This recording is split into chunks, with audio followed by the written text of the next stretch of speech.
3, 2, 1.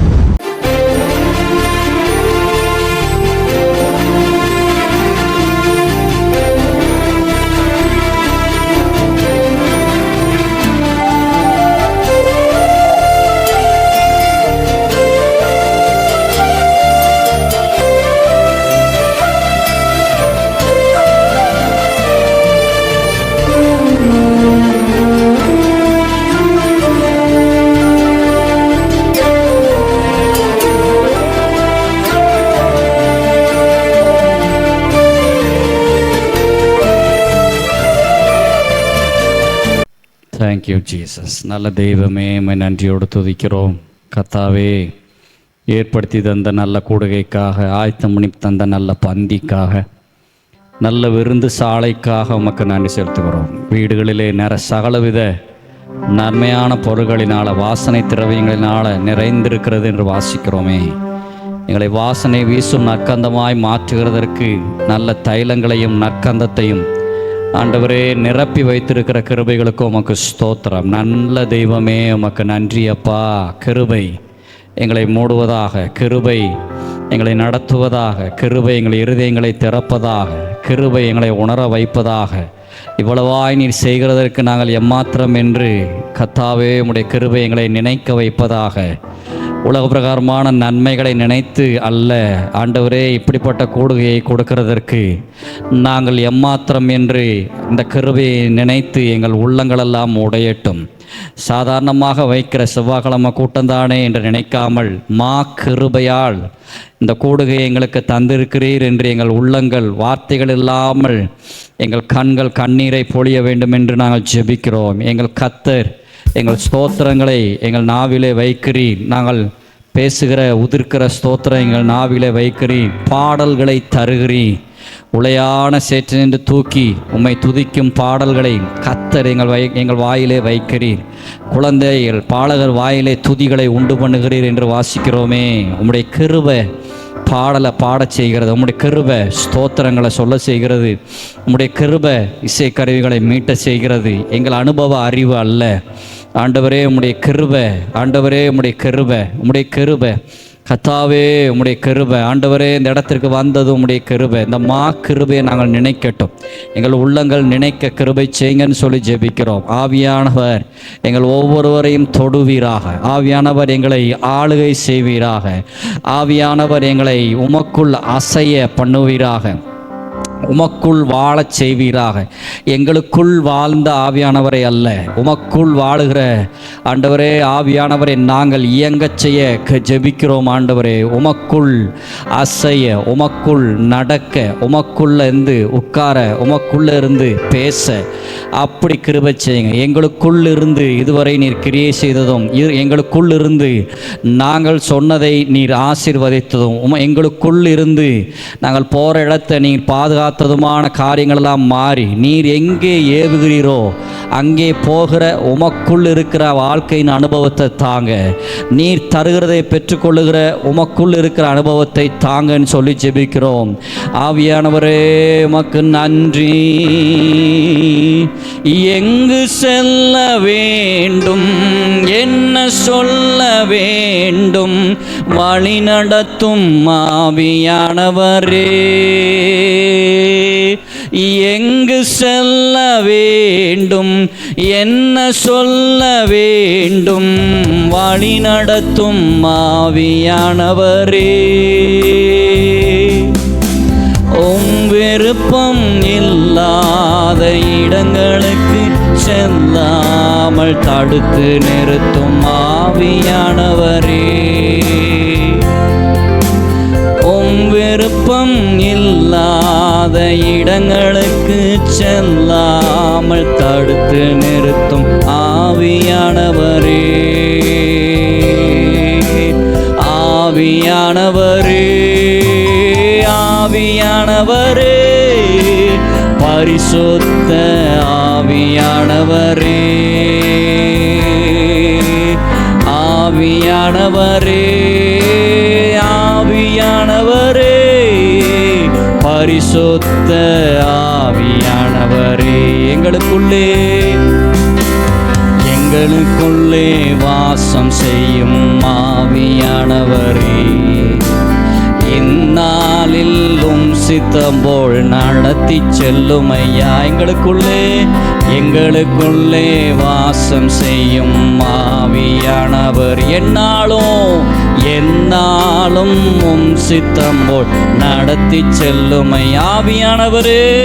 ஆவியானவரே, ஆவியானவரே, பரிசுத்த ஆவியானவரே, ஆவியானவரே, ஆவியானவரே, பரிசுத்த ஆவியானவரே. எப்படி நான் ஜெபிக்க வேண்டும், எதற்காக ஜெபிக்க வேண்டும், கற்றுத்தாரும் ஆவியானவரே. எப்படி நான் ஜெபிக்க வேண்டும், எதற்காக ஜெபிக்க வேண்டும், கற்றுத்தாரும் ஆவியானவரே.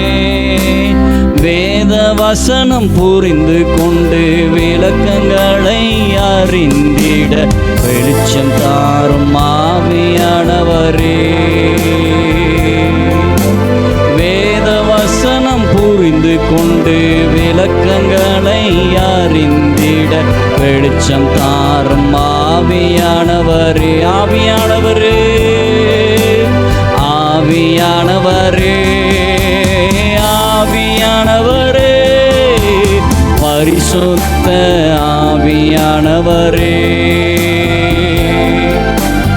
ஆவியானவரே, ஆவியானவரே, பரிசுத்த வரே. எங்களுக்குள்ளே வாசம் செய்யும் ஆவியானவரே, இந்நாளிலும் சித்தம் போல் நடத்தி செல்லும் ஐயா. எங்களுக்குள்ளே வாசம் செய்யும் ஆவியானவரே, எந்நாளும் சித்தம் போல் நடத்தி செல்லும் ஐயா. கவலை கண்ணீர் மறக்கணும், கர்த்தரையே நோக்கணும், கற்றுத்தாரும் ஆவியானவரே. கவலை கண்ணீர் மறக்கணும், கர்த்தரையே நோக்கணும், கற்றுத்தாரும் ஆவியானவரே. செய்த நன்மை நினைக்கணும், நன்றியோடு துதிக்கணும், சொல்லித்தாரும் ஆவியானவரே. செய்த நன்மை நினைக்கணும், நன்றியோடு துதிக்கணும், சொல்லித்தாரும் ஆவியானவரே.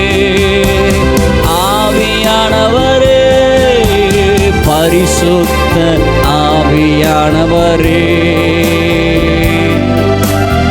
ஆவியானவரே, ஆவியானவரே, பரிசுத்த ஆவியானவரே.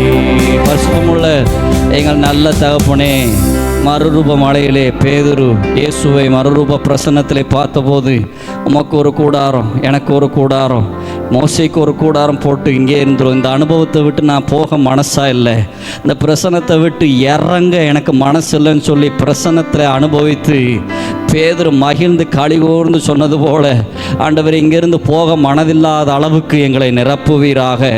இந்த பிரசன்னத்தின் அனுபவம் எங்களுக்கு எப்போதும் இருக்கட்டும் என்ற அளவுக்கு இந்த நாள் முழுவதும் எங்களை நிரப்ப வேண்டும் என்று சொல்லி ஜெபிக்கிறோம். இயேசுவின் நாமத்தில் ஜெபங்க பிதாவே. Thank you Lord, thank you Jesus, thank you Jesus, thank you Father, thank you Jesus, thank you Lord. ஆண்டவரை தொடர்ந்து துதிக்க போகிறோம். கர்த்தர் நம்ம மத்தியில் இருக்கிறவராகவே இருக்கிறார். சேர்ந்து என்னோடு பாடுங்கள். உம்மை ஆராதிக்கிறோம்,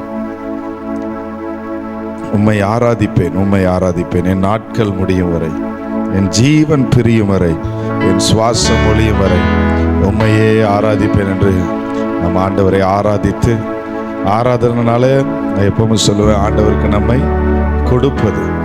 எதையாவது ஒன்றை, பழைய ஏற்பாட்டில் எதையாவது ஒன்றை கொடுப்பாங்க. மாவு ஒன்றுமே முடியாதவங்க மெல்லிய மாவையாவது கொண்டு வருவாங்க. மாடு கொடுக்க முடியாதவங்க ஆடு கொடுப்பாங்க, ஆடு கொடுக்க முடியாதவங்க புறா கொடுப்பாங்க, புறா கொடுக்க முடியாத புறா குஞ்சை கொடுப்பாங்க, ஆசாரியன் கையில் கொடுத்து மாவு கொடுப்பாங்க. கடைசி எது முடியாட்டி மெல்லிய மாவாவது கொடுப்பாங்க. புதிய ஏற்பாட்டில் நம்மை அவருக்கு கொடுக்கணும். ஆராதிக்கிறேன் ஆண்டவரே, உண்மை ஆராதிக்கிறேன்லாம் சொல்லும்போது எதெல்லாம் ஆண்டவருக்கு பிரியமில்லாத அவயங்கள் நமக்குள்ளே இருக்குதோ, ஒருவேளை அவயங்கள்லாம் எப்படி சொல்கிறேன்னா உங்கள் சிந்தை, ஒருவேளை ஆண்டவருக்கு பிரியமில்லாததை அடிக்கடி சிந்திக்கிறீங்களா? ஆண்டவரே, அதை நான் உம்முடைய சிந்தையாக என்னுடைய சிந்தை மாறட்டும், உம்மை சிந்திக்கிறதற்கு என்னுடைய சிந்தையை உமக்கு நான் கொடுக்கிறேன் அப்படி நீங்கள் ஆண்டவர்கிட்ட பேசணும். உங்கள் சிந்தையை ஆண்டவர்கிட்ட ஒப்பு கொடுக்கணும். அப்படி ஒப்பு கொடுக்கறது தான் ஆராதனை. இப்பொழுது புதிய ஏற்பாட்டின்படி நம்ம எதையும் கொண்டு வர வேண்டாம். நமக்காக இயேசு கிறிஸ்து சிலுவையில் பலியாயிட்டார். உங்களுடைய பாவத்திற்காக, என்னுடைய பாவத்திற்காக, அகில உலகத்தினுடைய ஒவ்வொருடைய பாவத்திற்காகவும் இயேசு சிலுவையில் தொங்கி ஜீவனை விட்டிருக்கிறார். ஆனால் எல்லாரும் ரட்சிக்கப்படுறாங்களோ? அவரை ஏற்றுக்கொண்டவர்கள் எத்தனை பேர்களோ, அவரை தன்னுடைய சொந்த இரட்சகராக, சொந்த மீட்பராக ஏற்றுக்கொண்டவர்கள் எத்தனை பேர்களோ அத்தனை பேர்களும் ரட்சிப்படைகிறார்கள். ஹல்லேலூயா, ஹல்லேலூயா. ஒரு வசனம் சொல்லுங்க, அநேகரை மீட்கும் பொருளாக தம்முடைய ஜீவனை கொடுத்தார்னு. எல்லாரையும் மீட்கும் பொருளாக இல்லை, அநேகரை மீட்கும் பொருளாக அவரை நாடி வருகிற, அவரை தேடி வருகிற, அவரை நேசிக்கிற, அவருக்காக அவருடைய அன்பை உணர்ந்து அவர்தான் தெய்வம் என்பதை விசுவாசித்து உங்களை அவருக்கு கொடுத்தீங்கன்னா அவருடைய ஜீவன் உங்களுக்குள்ளும் கிரியை செய்யும். கிறிஸ்துவை மரித்தோல் இந்த எழுப்பின ஆவியானவர் இந்த உலகத்தில் நாம் எதெல்லாம் ஆவிக்குரிய வாழ்க்கையில் மரித்து போயிருக்கிறோமோ, பரிசுத்தத்தில் மரித்து போயிருக்கலாம், பரிசுத்தம் இல்லாமல் இருக்கலாம், அசுத்தமாக இருக்கலாம், பரிசுத்த வாழ்வை இழந்து போயிருக்கலாம். கர்த்தர் தருவார். பரிசுத்த சிந்தைய ஒருவேளை பாவ செய்யலை, ஆனால் சிந்தையில் சில போராட்டங்கள் இருக்கிறது. அது சிந்தை ஆண்டவருக்கு விரோதமாக இருக்குன்னு அர்த்தம். அப்படின்னா சிந்தையில் பரிசுத்தம் இல்லை, சிந்தை மறிச்சிருச்சு, தேவனுடைய ஜீவன் இல்லாமல் ஆயிடுச்சு. அப்படின்னா அதை நீ இன்னைக்கு ஒப்பு கொடுக்கணும். பாடும்போதே, ஆண்டவரே, நான் உம்மை ஆராதிப்பேன், என் சிந்தை உமக்கு பயன்படட்டும், என் சிந்தை உம்மை துதிக்கட்டும், என்னுடைய சிந்தை உம்மை தியானிக்கட்டும், நீர் விரும்புகிற காரியத்தை செய்ய என்னுடைய சிந்தைக்கு ஒப்பு கொடுக்கிறேன் அப்படி நீங்கள் சொல்லி சிந்தையை ஆண்டவர் கையில் ஒப்பு கொடுக்கணும். அவரால் இல்லாமல் நம்ம இந்த பூமியில் எந்த போராட்டத்தையும் ஜெயிக்க முடியாது.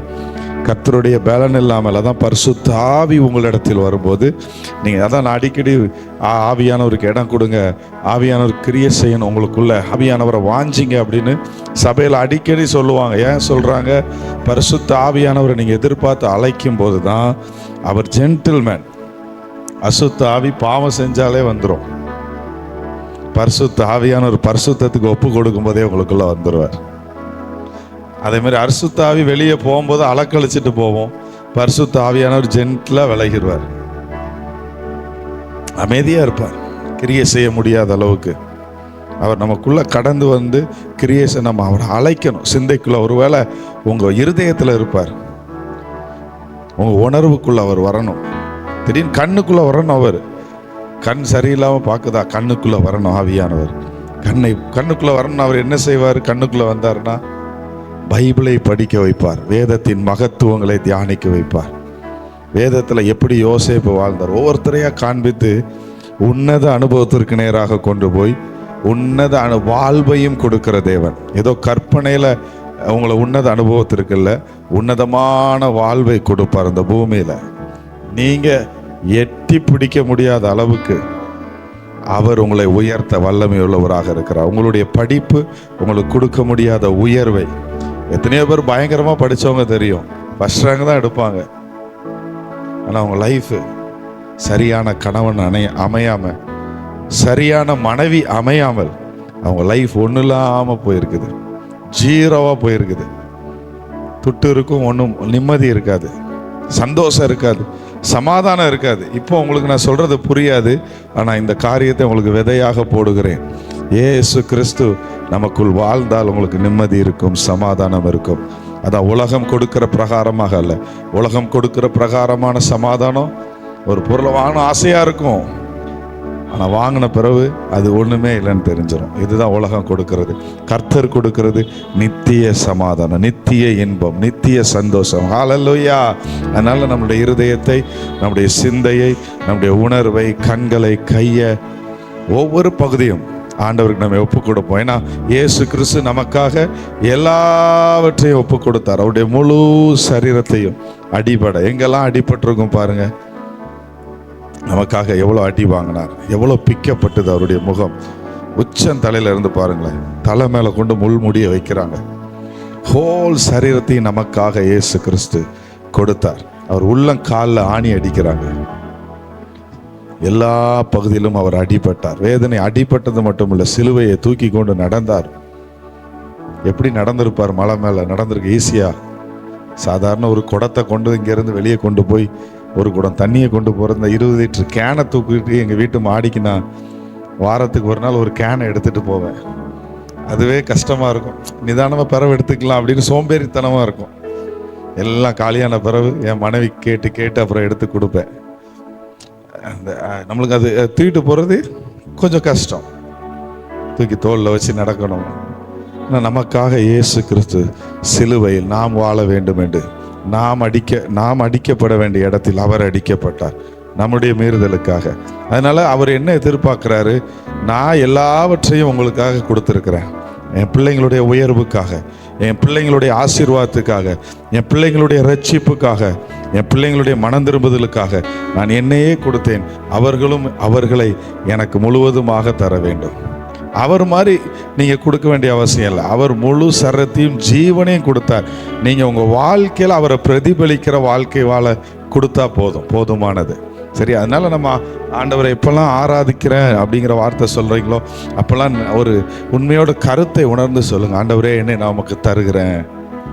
நீ ஆராதனைக்கு பாத்திரப்பா. நீர் எனக்காக ஜீவன் கொடுத்துருக்கிறீர். நான் என்ன உமக்கு அர்ப்பணிக்கிறேன். உமக்கு பிரியமில்லாத இந்த அவயத்தை நான் அர்ப்பணிக்கிறேன். உமக்கு பிரியமில்லாமல் இந்த கோவப்பட்டுட்டேன். இவங்ககிட்ட நான் மன்னிப்பு கேட்குறேன், ஒப்புரவாயிடுறேன். வீட்டில் எப்படி நடந்துட்டேன், பெற்றோர்கிட்ட கோவப்படுறேன், அதெல்லாம் மன்னிப்பு கேட்குற ஆண்டவரே. நான் உங்களை போல வாழ விரும்புகிறேன் ஆண்டவரே. இயேசு கிறிஸ்துவை அடிக்கும் போது கூட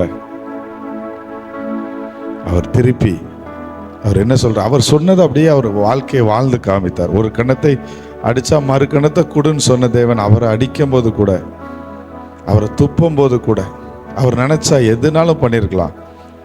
ஆனால் எதுவுமே பண்ணாமல் அதை நமக்காக ஏற்றுக்கொண்டார். நாம் அவருக்காக இந்த பூமியில் எதெல்லாம் தியாகமாக விட்டு கொடுக்குறோமோ, கர்த்தர் இந்த பூமியில் ஆண்டவர் சொல்லியிருக்கிறார், என் நாமத்தின் நிமித்தம் நீங்கள் ஒரு உயர்வை விட்டு கொடுக்குறீங்களா ஆண்டவருக்காக, ஆண்டோடைய பிரசனத்திற்காக. காலேஜ் ஜெயக்குமார் பாஸ்டர் நினைக்கிறேன், அவங்க வீட்டில் பேசிகிட்டு இருக்கும்போது சொன்னாங்க, ஒருத்தருக்கு 2 வேலை வந்துச்சான். 2 வேலையும், ஒரு வேலை ஒரு சம்பளம், மீடியமான சம்பளம், ஒரு வேலை நல்ல ஹை சம்பளம். அப்போது கேட்டாங்களாம், அந்த பிரதர் ஆண்டோடைய பிள்ளைங்கிறதுனால கேட்டாங்களாம், நான் எந்த வேலைக்கு போகணும் அப்படின்னு கேட்டாங்களாம். அப்போது அந்த தேவ மனிதர் சொன்னாங்களாம், எந்த வேலையில் நீங்கள் இருந்து அதிகமாக ஜெபம் பண்ண முடியுமோ, எந்த வேலையில் இருந்து நீங்கள் அதிகமாக ஆண்டவருக்கு ஊழியம் செய்ய முடியுமோ, எந்த வேலையில் இருந்தீங்கன்னா நீங்கள் பரிசுத்தமாக வாழ முடியுமோ. எல்லா வேலையும் அசுத்தம் இருக்கும், ஆனால் எதில் ஃப்ரீ டைம் நல்லா இருக்கும். சம்பளத்தை பார்த்து போகாதீங்க, இயேசுவுக்கு முக்கியத்துவம் கொடுத்து ஒரு வேலையை சூஸ் பண்ணுங்க, அதுதான் சிறந்ததுன்னு சொன்ன உடனே அவர் சம்பளம் குறைந்த வேலையில் போய் ஜாயின் பண்ணாராம். 2மே கவர்மெண்ட் வேலை. அதிக ப்ரெஷர் உள்ள வேலையில் வேண்டாம், நான் ஆண்டவரோடு தான் இருக்கணும் ரொம்ப நேரம் அப்படின்னு சொல்லி ஆண்டவருக்காக அவர் அதை கொடுத்தார், விட்டு கொடுத்தார். இயேசுவுக்காக என் நாமத்தின் நிமித்தம் எதையாவது இழந்தா இம்மையிலேயே 100 தருவேன் என்று ஆண்டவர் சொல்லியிருக்கிறார். அதனால் உங்களுடைய நேரத்தை ஆண்டவருக்காக இழக்கணும். இப்போ நீங்கள் வந்திருக்கீங்க, இதே மாதிரி ஒவ்வொரு நாளும் தேவ சமூகத்திற்கு நீங்கள் வீட்டில் போய் டெய்லி இங்கேருந்து உங்களை என்கரேஜ் பண்ணுறதுக்காக ஒரு மீட்டிங், ஆண்டுடைய பிரசனத்துக்குள்ளே நீங்கள் இருக்கணும்னு சொல்லி இடப்பட்ட ஒரு நாளில், இதுக்கப்புறம் ஞாயிற்றுக்கிழமை தான் நம்ம சந்திப்போம் மீட்டிங்கில். அதனால் அதுக்கு இடையில ஒரு மீட்டிங் வைக்கணும்னு எனக்கு ஒரு ஆசை. யூத்லாம் ஆண்டவர்கிட்ட அது ஆண்டுடைய வார்த்தையை கேட்கணும், தேவ பிரசனத்திற்குள் வரணும், இந்த பொல்லாத உலகத்தில் அவங்க ஜெயிக்கணும்னு. ஆனால் ஒரு நாள் வச்சா காணாது. இது நாங்கள் ஒரு நாள் வைக்கிறோம்னா நீங்கள் டெய்லி ஜெபம் பண்ணணும். டெய்லி ஆண்டவரோடு இருக்க பிரயாசப்படுங்கள், வாஞ்சியுங்கள். உங்கள் வாஞ்சியை கர்த்தர் திருப்தியாக்குவார். ஹல்லேலூயா. பாடலாமா? ஹல்லேலூயா. என் நாட்கள் முடியும் வரை, என் ஜீவன் பிரியும் வரை, என் சுவாசம் ஒழியும் வரை உம்மை ஆராதிப்பேன். என் நாட்கள் முடியும் வரை, என் ஜீவன் பிரியும் வரை. கைத்தட்டி பாடலாமா? என் சுவாசம் ஒழியும் வரை உம்மையே. சொல்லுங்க, டெம்போ கூட்டுமா. உம்மையே ஆராதிப்பேன்.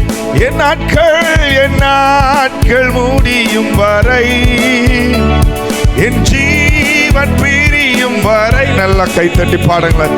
என் சுவாசம் ஒழியும் வரை உம்மையே நல்ல உங்க சத்தம் எழும்பட்டும். உம்மையே ஜீவன் தந்தவருக்கு ஒரு உண்மையான ஆராதனை. என் நாட்கள் முடியும் வரை, என் ஜீவன் பிரியும் வரை, என் சுவாசம் ஒழியும் வரை உம்மையே. நல்லா பாடணும், நல்லா சத்தம் கேட்கிற மாதிரி கை தட்டணும். உம்மையே.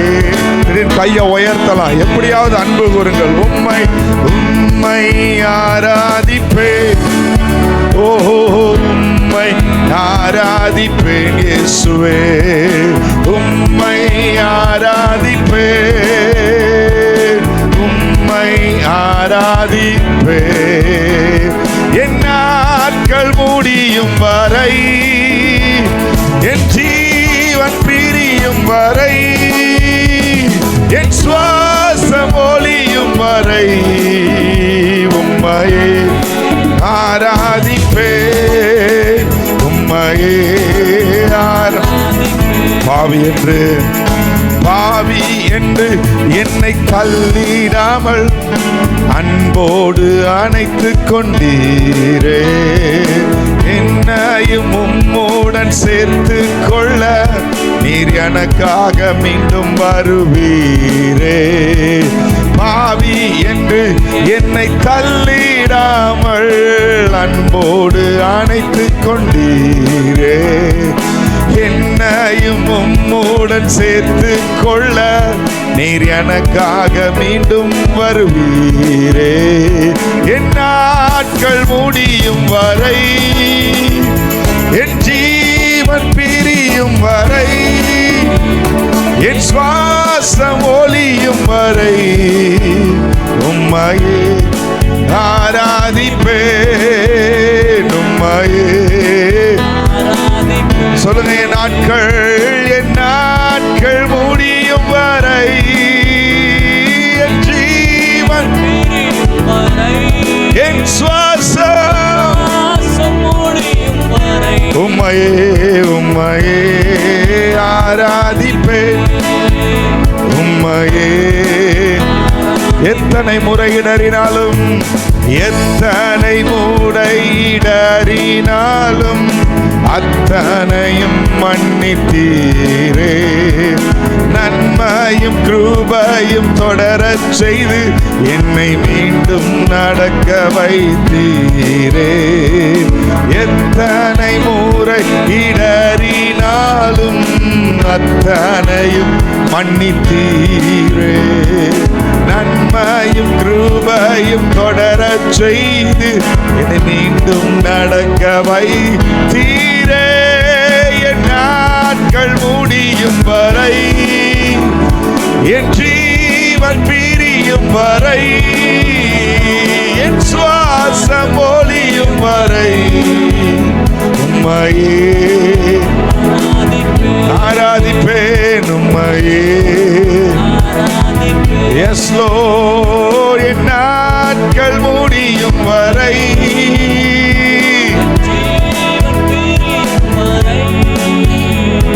என் சுவாசம் ஒழியும் வரை உம்மையே ஆராதிப்பேன். உம்மையே. எல்லாரும் எளிமை நின்று பாடலாமா? தாயின் கருவில் எல்லா கண்களை மூடிக்கொள்ளலாம். நல்ல கை தட்டி அதை நினைத்து பாடுங்க. உங்கள் தகப்பன் தாயை அவர் முன்குறித்து எடுத்தார், பிரித்தெடுத்தார், உங்களை ரட்சித்தார், உங்கள் குடும்பத்தை நடத்தி கொண்டு வருகிறார். தாயின் கருவில் ஊரு. நல்ல கைத்தட்டி பாடலாம். பெயர் சொல்லி அழைத்தவர் நீரே, தாயினும் மேலாக அன்பு வைத்து நீர் எனக்காக ஜீவன் தந்தீரே. என் நாட்கள் முடியும் வரை என் ஜீவன் பிரியும் வரை என் சுவாசம் ஒளியும் வரை உம்மையே. ஹல்லேலூயா, உம்மையே. என் நாட்கள் முடியும் வரை ஜீசஸ், ஜீசஸ், ஜீசஸ், உம்மையே. எஸ் லார்ட், உம்மையே ஆராதிப்பேனா, ஆராதிப்பேனா, ஆராதிப்பே. ஆண்டவரே சுவை ஆராதிப்பே, ஆராதிப்பே, நான் ஆராதிப்பே. ஆண்டவரே சுவை ஆவியிலே உம்மை ஆராதிப்பே, உண்மையிலே உம்மை ஆராதிப்பே. ஆவியிலே உம்மை ஆராதிப்பே, உண்மையோடு உண்மையிலே உம்மை ஆராதிப்பே. ஆவியிலே உம்மை ஆராதிப்பே, உண்மையிலே உம்மை. சொல்லுங்க, ஆவியோடு கருத்தோடு உண்மையோடு. எஸ் லார்ட், உண்மையிலே ஆராதிப்பேன், ஆராதிப்பேன், ஆராதிப்பேன். ஆண்டவர் இயேசுவை ஆராதிப்பேன், ஆராதிப்பேன், நான் ஆராதிப்பேன். எத்தனை பேர் அபிஷேகம் பெற்றிருக்கீங்க? அந்நிய பாஷை அடையாளத்தோட அபிஷேகம் பெற்றவங்க எல்லாரும் நல்லா கை தூக்கி காட்டுங்க. Thank you Lord, thank you Lord. இன்னும் நல்லா கை தூக்குங்களேன். ஏன் கம்மியாக சந்தேகமாக இருக்கா? நான் எப்படி தூக்கியிருக்கிறேன் பாருங்க.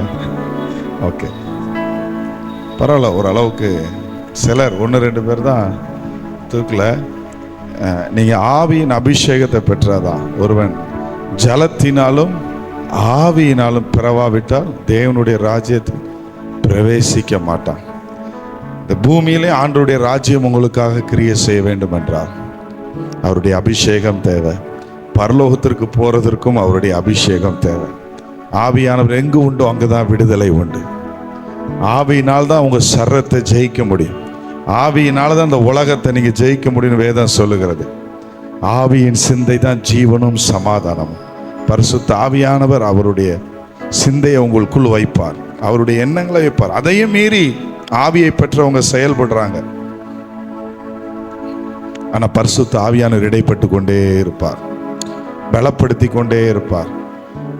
எப்படியாவது மீட்டிங் கொண்டு உங்களை இழுத்து கொண்டு வந்துகிட்டே இருப்பார். அதனால சிலர் 1-2 பேர் அபிஷேகம் பெறலன்னு சொன்னீங்க, அவங்க ஆண்டவர்ட்ட வாஞ்சியோடு கேளுங்க. அபிஷேகம் பெற்றாதான் பரலோக ராஜ்யம் உங்களுக்கு. அபிஷேகம் பெற்றாதான் அந்த பூமியில் ஆவியானவர் உங்களை ஜெயமுள்ள வாழ்க்கை வாழ வைக்க முடியும். அபிஷேகம் மிக முக்கியமானது. பாஸ் பண்ணணும், அடுத்த கிளாஸ் போகணும் அப்படின்னு எவ்வளவு தூரம் ஊக்கத்தோடு படிக்கிறீங்க? ஆவியானவருக்காக என்ன செஞ்சீங்க?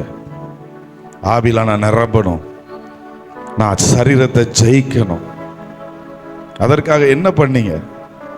இந்த 70 வருஷம் இம்மையோடு 70-80 வருஷ பலத்தின் மிகுதினால் 80 வருஷ வாழ்வு, இம்மையோடு முடியக்கூடிய வாழ்வுக்காக டெய்லி எவ்வளவு நேரம் படிக்கிறீங்க? எவ்வளவு நேரம் ஆசையா புக்கை திறக்கிறீங்க? பரீட்சை வந்தா போதும் நடுங்கிடுறீங்க, பாஸ் ஆகணும், பாஸ் ஆகணும், மார்க் எடுக்கணும். அதெல்லாம் ஒரு காசு, இந்த பூமியோட முடிஞ்சது. மரணத்துக்கு அப்புறம் ஒரு காசு பிறகு படி.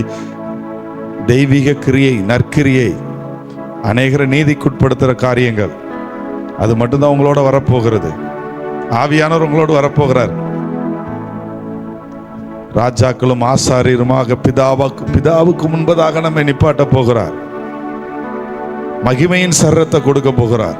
அப்ப அவருக்காக அவர் நமக்கு வேண்டும். அவர் இருந்தால் தான் உலகத்தை ஜெயிக்க முடியும். அவர் இருந்தால் தான் சகல சத்தியத்தை நீங்க புரிஞ்சு கொள்ளவே முடியும். இந்த பூமியில குழப்புறான் பிசாசானவன். ஒண்ணுமே தெரியாத சத்தியனா என்னன்னே தெரியாத பலர் எதையோ பேசி பெரிய பெரிய தேவ மனிதர்களை அநேகரை நீதிக்குட்படுத்தின நட்சத்திரங்களைப் போல இந்த பூமியில் ஜொலித்து கொண்டிருக்கிற பிசாசின் ராஜ்யத்திற்கு விரோதமாக அவனால் பிடிபட்டிருக்கிற அவர்களை மயக்கம் தெளிய வைத்து நித்திய ஜீவனை காண்பித்து பல ஆயிரங்கள் லட்சங்களை இயேசுவுக்கு நேராக நடத்திய தேவ மனிதர்ல ஒரு சாதாரண ஒன்றும் தெரியாத, ஆவியை பெறாத, வேத வசனம் தெரியாத, வீடியோவில் பேசுறாங்க. அதை இன்னைக்கு உலகம் ஃபுல்லாக பார்க்குறாங்க. ஒரு 2 பேரை கூட அவங்க மீட்டிங்னு வச்சா வரமாட்டாங்க. ஒரு பிசாசை கூட அவங்க துரத்தி இருக்க மாட்டாங்க. எத்தனை பேரை ரட்சிப்புகள் நடத்திருக்கீங்க கேட்டால் பூஜ்ஜியமாக இருக்கும். ஆனால் அவங்க பெரிய தேவமனுக்கு விரோதமாக செய்கிறாங்க. நீங்களும் அதை பார்த்துட்டு ஆமதிச்சிடக்கூடாது. அவங்க யாருக்கும் நன்மையா இல்லை, பிசாசுக்கு ஏஜென்ட்டாக அவங்க ஒர்க் பண்ணுறாங்க. தேவ பிள்ளைங்க மேலே இடைவிடாமல் பரலோகத்தில் பிசாசே யோபுக்கு விரோதமாக குற்றம் சொல்லுது. அது மாதிரி ஆண்டுடைய பிள்ளைங்களுக்கு விரோதமாக பிசாசு இடைவிடாமல் குற்றம் சொல்லிட்டு இருக்கிறவன் ஆண்டவர்கிட்டே போய் உங்களுடைய பிள்ளைய பாருங்க இப்படிலாம் செய்கிறான், இவனுக்கு எதுக்கு இந்த நன்மையை கொடுக்குறீங்க, இப்படி நமக்கு விரோதமா பிசாசு பேசுறான். அதே போல அவனுடைய ஏஜென்ட்டும் அப்படிதான் பேசுவாங்க. இந்த பாருங்க இவன் இதை செஞ்சுட்டான், அதை செஞ்சுட்டான், செஞ்சிருக்கவே மாட்டாங்க, பொய் உண்மை போல பேசுறாங்க. அப்ப இந்த ஆவியானவர் நமக்குள்ள இருந்தாதான் இந்த சகல சத்தியத்திற்குள்ளும் எது உண்மை, எது பொய், எது நீதி, எது பரிசுத்தம், எது ஊழியம் அப்படிங்கிறத ஆவியானவர் தான் நமக்கு வெளிப்படுத்துவார். அதனால ஆவியின் சிந்தை வேணும். ஆவியானவருக்காக வாஞ்சிக்கணும், ஆவியில நிரம்பணும். நிரம்புகிறவர்கள் தான் சரத்தை ஜெயிக்க முடியும். ஏன் விழுந்து விழுந்து போறேன்னா நீங்க ஆவியில நிரம்பி பாருங்க, ட்ரை பண்ணி பாருங்க. பைபிள் தான் சொல்லுது, ஆவியினால் சரத்தின் செய்கைகளை அழித்தால் பிழைப்பீர்கள். ஆவி மாம்சத்திற்கு விரோதமாகும், மாம்சம் ஆவிக்கு விரோதமாக போர் பண்ணிட்டே இருக்கும். நல்ல அந்நிய பாஷை பேசி விடுதலையோடு ஜோம் பண்ணி பாருங்க. நல்ல டங்ஸ் பேசி வசனத்தை சொல்லி சொல்லி அந்நிய பாஷை பேசி பாருங்களேன், நீங்க ஜெயிக்கிறவர்களாக மாறுவீர்கள். ஹல்லேலூயா. பாடலாமா? ஆண்டவரே, தாயின் கருவில் உருவாக முன்னே நீர் எங்களை பெயர் சொல்லி அழைத்தவர், தாயின் மேலாக அன்பு செய்தவர், நீர் எனக்காக ஜீவன் தந்தவர். அப்பா, அவரோடு கூட மற்ற எல்லாவற்றையும் இப்படி நேசிக்கிற நீர் எல்லாவற்றையும் மறலாது இருக்குது எப்படி? அவர் எல்லாவற்றையும் நமக்கு செய்ய ஆவலாக இருக்கிறார். நான் போய் தேற்றர வாளனாகிய பரிசுத்த ஆவியானவரை அனுப்புவேன், அவர் உங்களை சகல சத்தியத்திற்குள்ளும் நடத்துவார். அந்த வார சர்வீஸ்ல சொன்ன மாம்சமான யாவர் மேலும் என் ஆவியை ஊற்றணும். ஒரு சிலர்கள் மேல அல்ல, யாவர் மேலும். 120 பேர் கூடியிருந்தாங்க. அதில் ஒரு சிலர் மேலதான் அபிஷேகம் இருந்துச்சா? 120 பேர் மேலே அபிஷேகம் இறங்குனுச்சு. 120 மேல, ஒரு ஆளை கூட விடாம. பெந்தேகோஸ்தே நாள்ல ஆண்டவர் அதுதான் விரும்புகிறார். இன்னைக்கு சபையில எல்லாரும் அபிஷேகத்தோடு ஆவியில நிறைந்து பிசாசானவனுக்கு எதிராக, அவனுடைய ராஜ்யத்திற்கு எதிராக, சத்துருவின் பிடியில் அகப்பட்டிருக்கிறவர்களை நீங்க மீட்கும் பொருளாக கர்த்தர் நம்மை இந்த பூமியில் வைத்திருக்கிறார். ஆண்டவரே, உம்முடைய ஆவியாளங்களை நிரப்புங்கிற வாஞ்சை உங்களுக்குள் வரட்டும். பரிசுத்த ஆவியானவர் ஒவ்வொரு நாளும் கேளுங்க. எப்படி எக்ஸாமுக்கு படிக்கிறீங்களோ அதே போல கேளுங்க. ஆண்டவரே, அடுத்த லெவலுக்கு போனப்பா, கணுக்கால் அளவுல நின்றக்கூடாது, ரெச்சிப்பிளையே நின்றக்கூடாது, ஆவியின் அபிஷேகத்துல நிறையணும், தீர்க்க தரிசனம் சொல்லணும். பிலிப்பின் குமாரத்திகள் தீர்க்க தரிசனம் சொன்னாங்க. வாலிபர்கள் தரிசனங்களை, மூப்பர்கள் சொப்பனங்களை, தரிசனங்கள் சொப்பனங்கள்லாம் உங்களுக்கு வரணும். ஆவியானவர் கொடுக்கணும், நடக்க போற காரியத்தை அறிவிக்கணும். அப்படியாக வேதத்தில் அப்படிதான் பார்க்கிறோம். அப்படிதான் பின்மாரியின் அபிஷேகம் அப்போஸ்தலர் காலத்துல இறங்குச்சு. இந்த கடைசி நாட்கள் அந்த அபிஷேகத்தால் சபை நிரப்பப்படணும். நீங்க நிரப்பப்படணும். வாஞ்சிக்கணும், நிலைந்து கேட்க ஆரம்பிங்க. கர்த்தர் உங்களை சீக்கிரமாக திருப்தியாக்குவார். கர்த்தர் உங்களை பரிசுத்தப்படுத்துவார். கர்த்தர் உங்களை அவருடைய பலத்தால் நிரப்புவார். உன்னதத்தில் வருகிற ஆவியினால் நிரப்புவார், பரிசுத்த ஆவியினால். ஹல்லேலூயா. ஆனோட அப்படி கை உயர்த்தி ஒப்பு கொடுக்கலாமா? என் நாட்கள் முடியும் வரை, என் ஜீவன் பிரியும் வரை, என் சுவாசம் ஒளியும் வரை உம்மையே நான் ஆராதிப்பேன் அப்பா. Thank you Lord. ஆவியிலே உம்மை ஆராதிப்பேன், உண்மையிலே உண்மை ஆராதிப்பேன் ஆண்டவரே. அப்படிப்பட்ட நபராக நான் வாழ விரும்புகிறேன். ஆவியை பெறாதவர்கள், பரிசுத்த ஆவியானவரை பெறாதவர்கள் சொல்லுங்க, ஆண்டவரே ஆவியோடு உண்மையோடு நான் உம்மை ஆராதிக்கணும். அப்படிப்பட்ட நபராக என்னை மாற்றுங்க, நான் வாஞ்சிக்கிறேன். Thank you Jesus. என் நாட்கள் முடியும் வரை, என் ஜீவன் பிரியும் வரை, என் சுவாசம் ஒளியும் வரை உம்மையே Yes Lord உம்மையே சத்தமா மகிமையுமக்கே துதிகளுமக்கே. என் கைகளை உயர்த்தி உந்தன் நாமம் போற்றுவேன். மகிமையுமக்கே துதிகளுமக்கே. என் கைகளை உயர்த்தி உந்தன் நாமம் போற்றுவேன். பெரியவர்,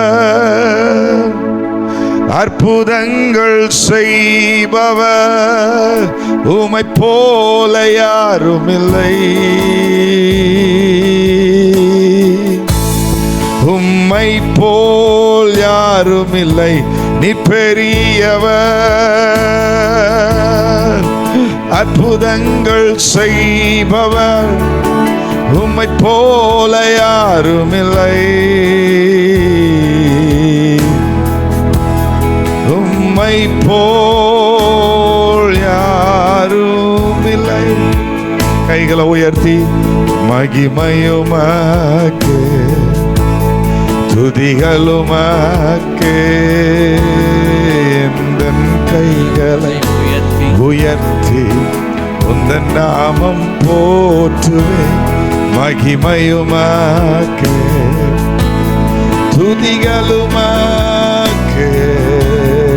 எந்தன் கைகளை உயர்த்தி உந்தன் நாமம் போற்றுவேன். இயேசு நீர் பெரியவர், அற்புதங்கள் செய்பவர், உம்மை போல யாரும் இல்லை. உம்மை போல யாரும் இல்லை. இயேசு நீர் பெரியவர், அற்புதங்கள் செய்பவர், உம்மை போல யாரும் இல்லை. உம்மை போல் யாரும் இல்லை. ஒரு நோட்டு கொடுங்க, முடி கொடுங்க, எல்லாரும் கைக உயர்த்தி மீண்டும் சொல்லுங்க. இயேசு நீர் பெரியவர், அற்புதங்கள் செய்பவர், உம்மை போல யாரும் இல்லை. உம்மை போல யாரும் இல்லை. பெரியவர், அற்புதங்கள் செய்பவர், உம்மை போல யாரும் இல்லை. உம்மை போல் யாரும் இல்லை. மீது சொல்லு, மகிமை உமக்கே, மகிமை உமக்கே ஜீசஸ். துதிகள் உமக்கே ஜீசஸ். எந்தன் கைகளை உயர்த்தி உந்தன் நாமம் போற்றுவேன். மகிமை உமக்கே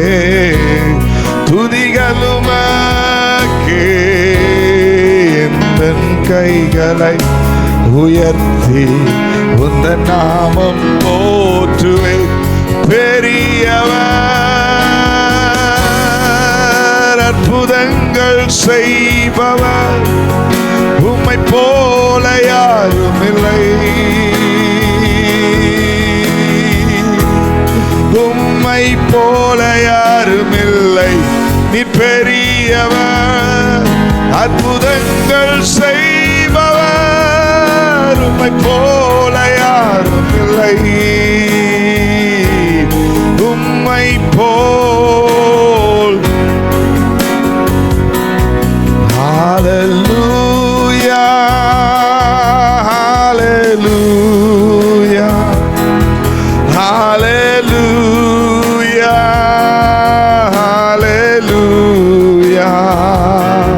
ஹalleluya, ஹalleluya, ஹalleluya, ஹalleluya, ஹalleluya.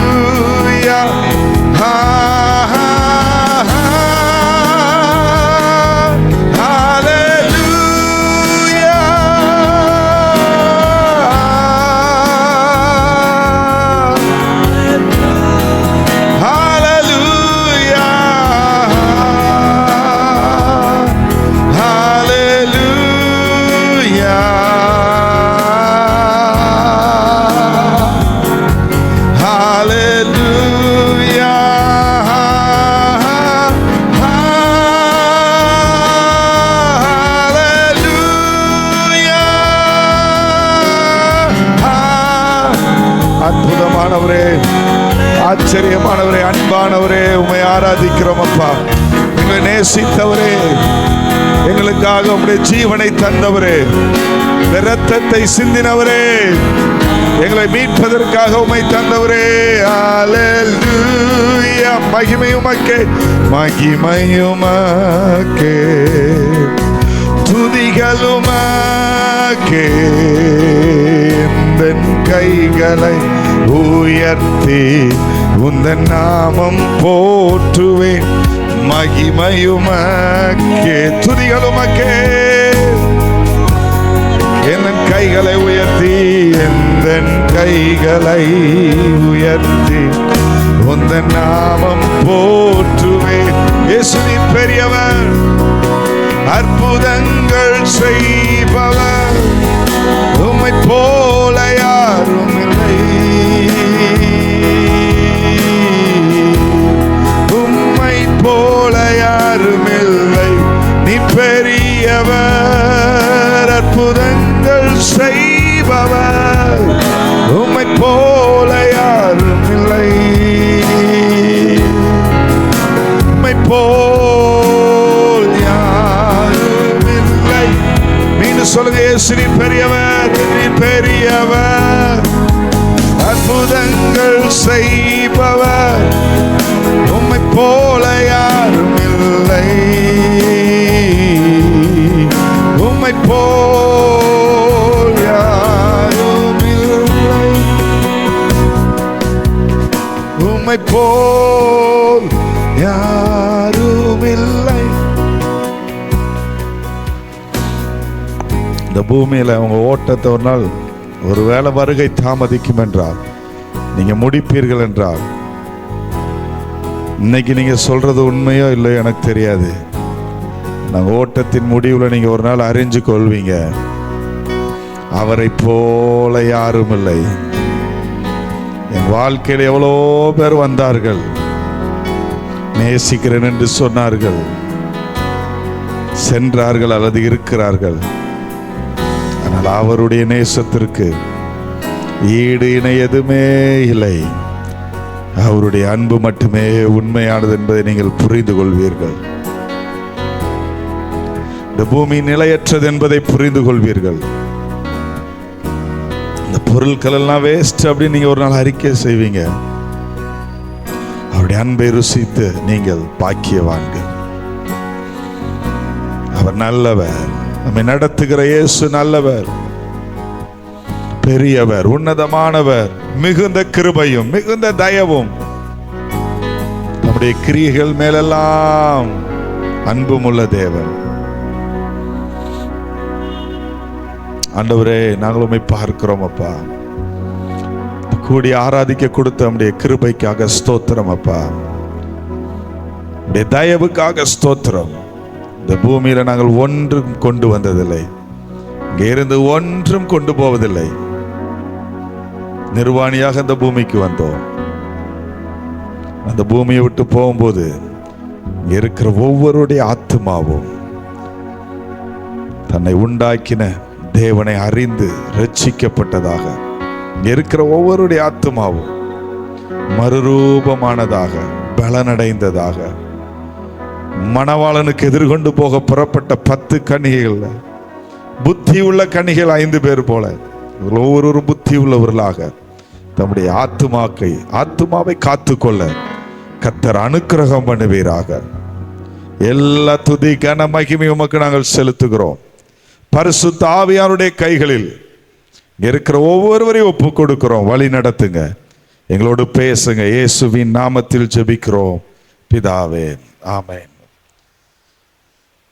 இந்த நாள் வந்த ஒவ்வொருவரையும் ஆண்டவராய் இயேசு கிறிஸ்து நிச்சயமாக ஆசீர்வதிப்பார். தேவனுடைய பிரசன்னத்திற்கு, தேவனுடைய வீட்டிற்கு வந்திருக்கிற நீங்கள் திருப்தி அடைவீர்கள், பாக்கியவான்கள். உங்கள் ஆத்துமா உங்களை அறியாமல் பலனடைந்திருக்கும். வந்ததுனால என்ன கிடைச்சதுன்னா உங்கள் ஆத்துமா பலனடைந்தது. உங்கள் ஆத்துமா பலன் இன்னும் ஆண்டுடைய வார்த்தை உங்களுக்கு நேராக கடந்து வரும். பிரசன்னத்தினால் பலனடையும், துதிகளினால் பலனடையும், மறுரூபமாகும். கர்த்தருடைய வார்த்தையை கொண்டு பேசும்போது விடுதலை உண்டாகும். கர்த்தருடைய வார்த்தையை பேசும்போது நீங்கள் பலனடைவீர்கள். அது நமக்கு போஜனம். அதனால் கர்த்தருடைய வார்த்தையை கேட்க போகிறீங்க. அதற்கு முன்பதாக ஐடா அவங்க உங்களோடு சில நிமிஷங்கள் உங்களோடு இடைப்படுவார்கள். அதற்கப்புறம் ஆண்டுடைய வார்த்தையை கேட்க போறீங்க. ஆவலாக இருங்க, கர்த்தர் உங்களோட இந்த நாளில் பேசுவார். Praise the Lord. ஸோ இந்த வாரம் என்ன கேம்னா, எல்லாருக்கும் தெரிஞ்ச கேம் தான். கனெக்ஷன்ஸ் கண்டிப்பாக நிறைய தடவை விளையாண்டுருப்போம். ஸோ 2 பிக்சர் இருக்கும், இல்லை 2-3 பிக்சர்ஸ்.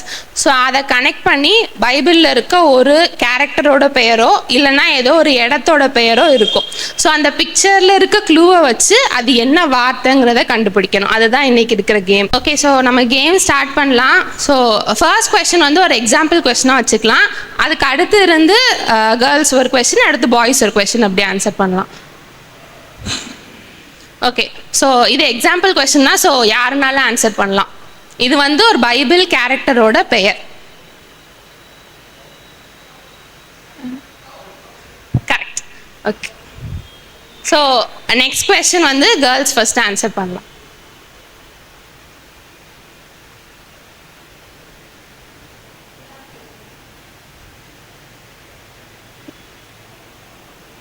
யாருக்குமே தெரியலையா? செகண்ட் பிக்சரை தமிழ்ல யோசிச்சு பாருங்க. யாரோ சொல்றாங்க. Correct. Okay, so girls side 1 point. அடுத்த கொஸ்டின் ஃபார் பாய்ஸ்.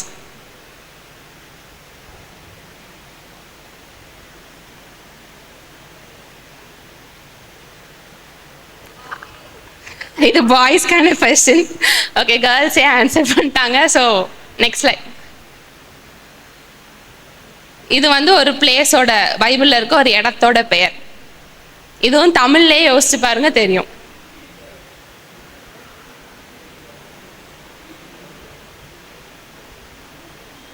தெரியுதா? அந்த அனிமலோட பெயரை தமிழ்லையும் கேர்ள்ஸ். கரெக்ட். ஸ்ரீஜா கரெக்டாக ஆன்சர் பண்ணிட்ட. கீரியாத். So next. இது பாய்ஸ்க்கு. ஸோ கேர்ள்ஸ் ஆன்சர் பண்ணாதீங்க. இது பைபிளில் நியூ டெஸ்டமெண்ட்டில், ஓல்ட் டெஸ்டமெண்ட்டில் இருக்கிற ஒரு புக்கோட பெயர். கரெக்ட், நீதிமொழிகள். So next question to girls. Correct. இது பாய்ஸ்க்கு. இது ஒரு புக்கோட பெயர், நியூ டெஸ்டமெண்ட் புக்.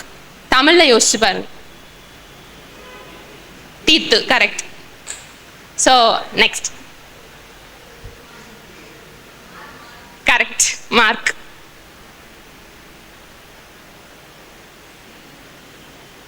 இந்த கொஸ்டின் பாய்ஸ்க்கு.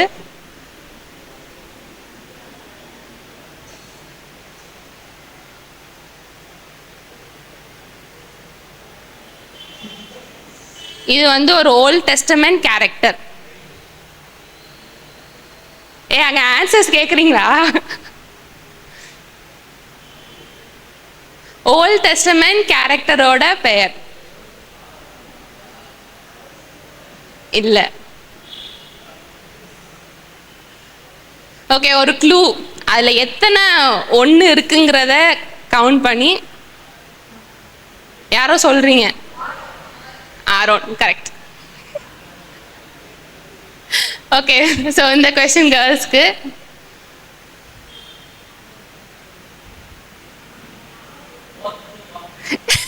ஓகே, அண்ணா சொல்லிட்டாங்க. போர்த்திபார் தான் ஆன்சர். அடுத்த கொஸ்டின்.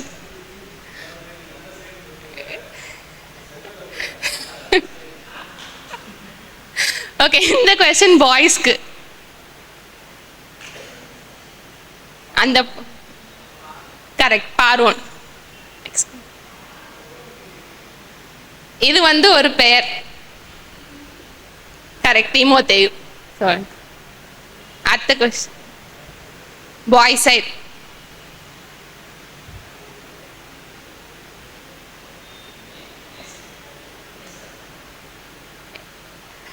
ஆனா நீங்க க்ளூ கொடுக்காதீங்கண்ணா. ஓகே, அதான் ஆன்சர், மேஷக்.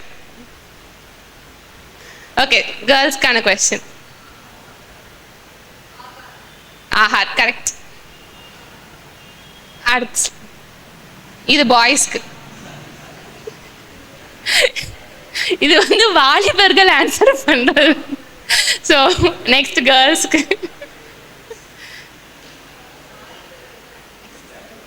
நெக்ஸ்ட்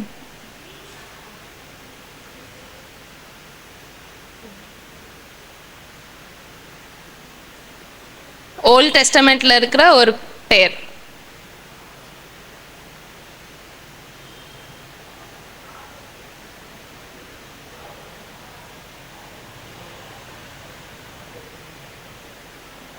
கரெக்ட் தான். என்ன நேம் கேக்குது? ஆபேல், கரெக்ட். ஓகே, ஸோ அவ்வளோதான் இன்னைக்கான game. Thank you. Praise the Lord. Super, ரொம்ப அருமையாக பண்ணீங்க. Very good. உங்களை பார்த்தது ரொம்ப சந்தோஷம். சத்தம் கேட்குதுல? ஓகே. இன்னைக்கு உங்கள் நடுவில் வந்து ஆணுடைய வார்த்தை கொடுப்பது எனக்கு ஒரு பாக்கியமாக நான் கருதுகிறேன். கர்த்தர் உங்களை ஆசீர்வதிப்பார். என் இருதயத்திலே ஒன்றை குறித்து பேச வேண்டும் என்று ஒரு எண்ணத்தை கர்த்தர் விதைத்தபடியால் அதை குறித்து தியானிக்க போகிறோம். ஆதியாகமம் 4ஆம் அதிகாரம், ஜெனிசிஸ் சாப்டர் 4. ஆதியாகமம் 4ஆம் அதிகாரம். ஸோ இந்த சம்பவத்திலிருந்து ஆதியாகமம் 4 என்னப்பா இருக்கு? ஒரே வசனமா இருக்கு பாஸ்டர். இது பெரிய கேள்வியா? ஆதியாகமம் 4 என்ன இருக்கு? யாரை பத்தி இருக்கு அப்படின்னா காயின். ஸோ இதை சம்பந்தமாக தான் அவனுடைய வார்த்தைகளை இன்றைக்கு தியானிக்க போகிறோம். ஸோ ஆதியாகமம் 4ஆம் அதிகாரம், அதனுடைய 3ஆம் வசனம், 4ஆம் வசனம், 5ஆம் வசனம் எல்லாரும் இணைந்து வாசிப்போமா? ஆதியாகமம் 4ஆம் அதிகாரம் 3ஆம் வசனம், 4ஆவது வசனம், 5ஆவது வசனம் வாசிப்போமா? சத்தமா.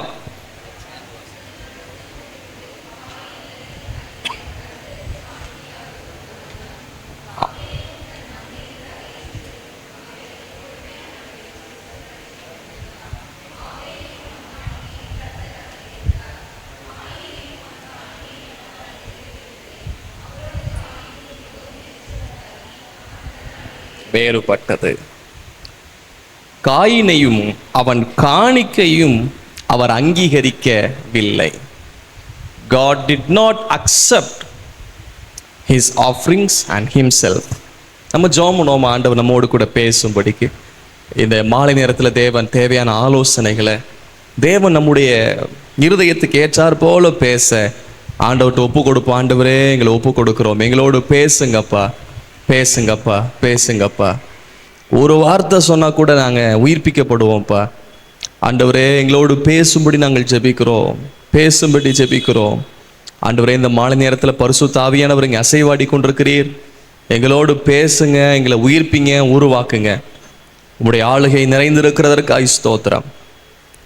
எபிரேயர் 4:12 ஆவியையும் ஆத்துமாவையும் கணுக்களையும் ஊனையும் ஆவி ஆத்துமா சரீரத்தோட கர்த்தருடைய வசனம் ஈடுபடுது, வார்த்தை தாக்கத்தை உண்டு பண்ணுதுன்னு நாங்கள் பார்க்குறோம்.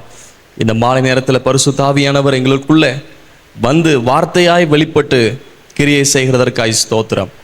அடியே நம்முடைய சமூகத்தில் தாழ்த்துகிறேன். தாவீது வாக்கினால் சொன்னாரே, கர்த்தருடைய ஆவியானவர் என்னை கொண்டு பேசினார் என்று. ஆவியானவர் என்னை கொண்டு பேசுங்க. சுயத்தின் வார்த்தைகள் வெளிப்படாதபடிக்கு பரிசுத்த ஆவியானவர் முற்றிலும் ஆளுகை செய்கிறதற்காய் ஸ்தோத்திரம். இயேசுவின் நாமத்தில் பிதாவே, ஆமென். கர்த்தர் மகிமை உண்டாகட்டும். ஒரு சிறிய செய்தியை இதிலிருந்து நாம் கற்றுக்கொள்ள போறோம். We are going to learn from this passage. காயினையும் அவன் காணிக்கையும் அவர் அங்கீகரிக்கவில்லை, ஆபேலையும் அவன் காணிக்கையும் அங்கீகரித்தார். அங்கீகரித்தல் என்ற வார்த்தை, அங்கீகரிக்கவில்லை என்ற வார்த்தை பார்க்கிறோம். இந்த அங்கீகரித்தல் என்ற வார்த்தைக்கு ஆங்கிலத்தில் அக்செப்டன்ஸ், அக்செப்ட். அங்கீகரிக்கவில்லை, அதுக்கு ஆங்கிலத்தில் என்ன பதம் இருக்கு? அங்கீகரிக்கவில்லை, ரிஜெக்ட் பண்றார். ஸோ ஆங்கிலத்தில் சில பதங்கள் இருக்கிறது. அதில் ஒரு பதம் ரிஜெக்டிங், ரிஜெக்ட். ஸோ இன்றைக்கி நம்ம இந்த மாலை நேரத்தில் உங்களோடு கூட நான் பேசக்கூடிய தலைப்பு என்னவென்றால் ஃபேஸிங் ரிஜெக்ஷன், இல்லை என்றால் ஃபேஸிங் ரிஜெக்ஷன் கூட போட்டுக்கலாம். ஒருவேளை நீங்கள் உட்கார்ந்துருக்கிறவர்கள் யாராயிலும் இந்த ரிஜெக்ட் பண்ணுற நிலைமையில இருக்கலாம். அது வாழ்க்கையில் கடந்து போயிருக்கலாம். இந்த அங்கீகரிக்கப்படாத நிலைமையில் கடந்து போகாத ஒரு மனிதன் கூட இந்த பூமியில் கிடையாது. ஒருவேளை யாரிடத்துலையாகலும் அங்கீகாரத்தை பெற்றுக்கொள்ளாமல் இருக்கலாம். மனிதர்கள் அங்கீகரிக்காமல் இருக்கலாம், பெற்றோர் அங்கீகரிக்காமல் இருக்கலாம், இல்லைன்னா டீச்சர் அங்கீகரிக்காமல் இருக்கலாம், ஃப்ரெண்ட்ஸ் அங்கீகரிக்காமல் இருக்கலாம், ஒர்க் பண்ணுற ஆஃபீஸில் அவங்க நம்ம அங்கீகரிக்காமல் இருக்கலாம், தேவன் கூட நம்ம அங்கீகரிக்காமல் இருக்கலாம். ஏதோ ஒரு விதத்தில் ரிஜெக்ஷனை நீங்கள் ஃபேஸ் பண்ணிட்டு இருக்கீங்களா? பொதுவாகவே இந்த டீன்ஸ் அண்ட் யூத் ஏஜில் தாங்க முடியாத ஒன்று, மறுபடியும் பதிலுக்கு பதில் செய்யக்கூடிய ஒரு பிரச்சனை என்ன தெரியுமா? ரிஜெக்ஷன். ரிஜெக்ஷன். ப்ளீஸ் என்னை கவனிக்கும்படி நான் கேட்குறேன். ப்ளீஸ், உங்களுக்கு தெரிந்த சம்பவம் தான், ஆனால் நான் சிம்பிளாக உங்களோட கூட பேச விரும்புகிறேன். இங்கே யாருப்பா நான் ரிஜெக்ஷன் என்னுடைய வாழ்க்கையில் இருந்ததே இல்லை அப்படின்னு யாராவது ஒருத்தருங்க இருக்கீங்களா? எல்லாருடைய வாழ்க்கையில் இருக்கல. உங்கள் முன்னாடி இருக்கிற நான் கூட சில இடத்துல ரிஜெக்ட் பண்ணப்பட்டவன் தான். ஸோ இங்கே இருக்கிற எல்லாருமே அப்படி தான். ஏதோ ஒரு விதத்தில், ஏதோ ஒரு வகையில் ஒரு ப்ரோக்ராம் கூட நம்ம ரிஜெக்ட் பண்ணிக்கலாம். நமக்கு திறமை இருக்கும், ஆனால் அதில் கூட ரிஜெக்ட் பண்ணியிருப்பாங்க. இவன் வேணாண்டா, இவன் வேணாண்டா. ஸோ டேவிட் கூட, தாவீது கூட ரிஜெக்ட் பண்ணப்பட்டார்ல வீட்டில். மற்ற அண்ணமார் எல்லாரும் வர்றாங்க பலி விருந்துக்கு. ஆனால் தாவீது மட்டும் இல்லை. அதான் சொல்கிறார், தகப்பன் தாய் என்னை கைவிட்டாலும். ரிஜெக்ஷன் இஸ் இந்த உலகத்தில் இருக்கிற ஒரு பிரச்சனை. ரிஜெக்ஷன், ஏற்றுக்கொள்ளப்படாத நிலைமை, அங்கீகரிக்கப்படாத நிலைமை, அங்கீகரிக்கவில்லை. ஒருவேளை நீங்கள் இந்த வாலிப நாட்களிலே அங்கீகரிக்கப்படாத சில பிரச்சனை வழியா நீங்க போகலாம்.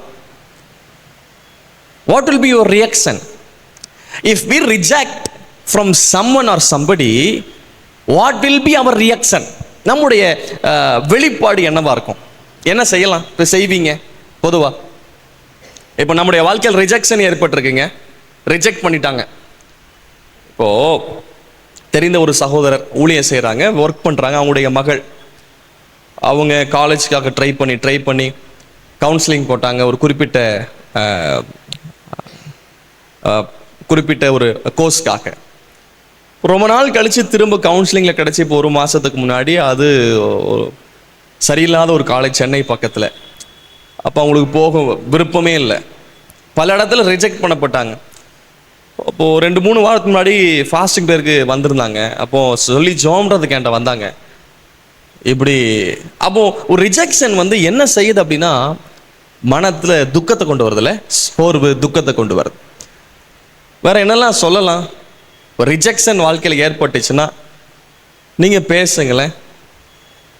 பாஸ்டர், ரிஜெக்ஷனுடைய முதல் வேலையை வாயை திறந்து பேச மாட்டாங்க. அதுதான் நாங்கள் டெமோவாக காமிச்சிட்டு இருக்கோன்ற மாதிரி இருக்கு. அது என்னமோ உண்மைத்தான் இல்லை? ரிஜெக்ஷன் வாழ்க்கையில் வந்து நம்ம அங்கீகரிக்கப்படாத நிலைமையில போயிட்டு இருந்தா துக்கம் இருக்கும்ல, கண்டிப்பாக துக்கம் இருக்கும், புலம்பல் இருக்கும், வேதனை, பயங்கரமான வேதனை இருக்கும். இல்லைன்னா சிலர் வந்து வெறியா பார்ப்போம், என்ன செய்வான்னு பார்ப்போம், நம்மளை ஏற்றுக்கல, என் காலில் வந்து விழ வைக்கணும் பாரு, எப்படி வாழ்ந்து காட்டுறோம் பாருன்ற மாதிரி இருக்கும். அவன் எனக்கே உதவி செய்யலை பாரு, என்ன பண்ணுறான் பாருன்ற வெறியில் வந்து வளர்ந்து வர்றவங்க இருக்காங்க.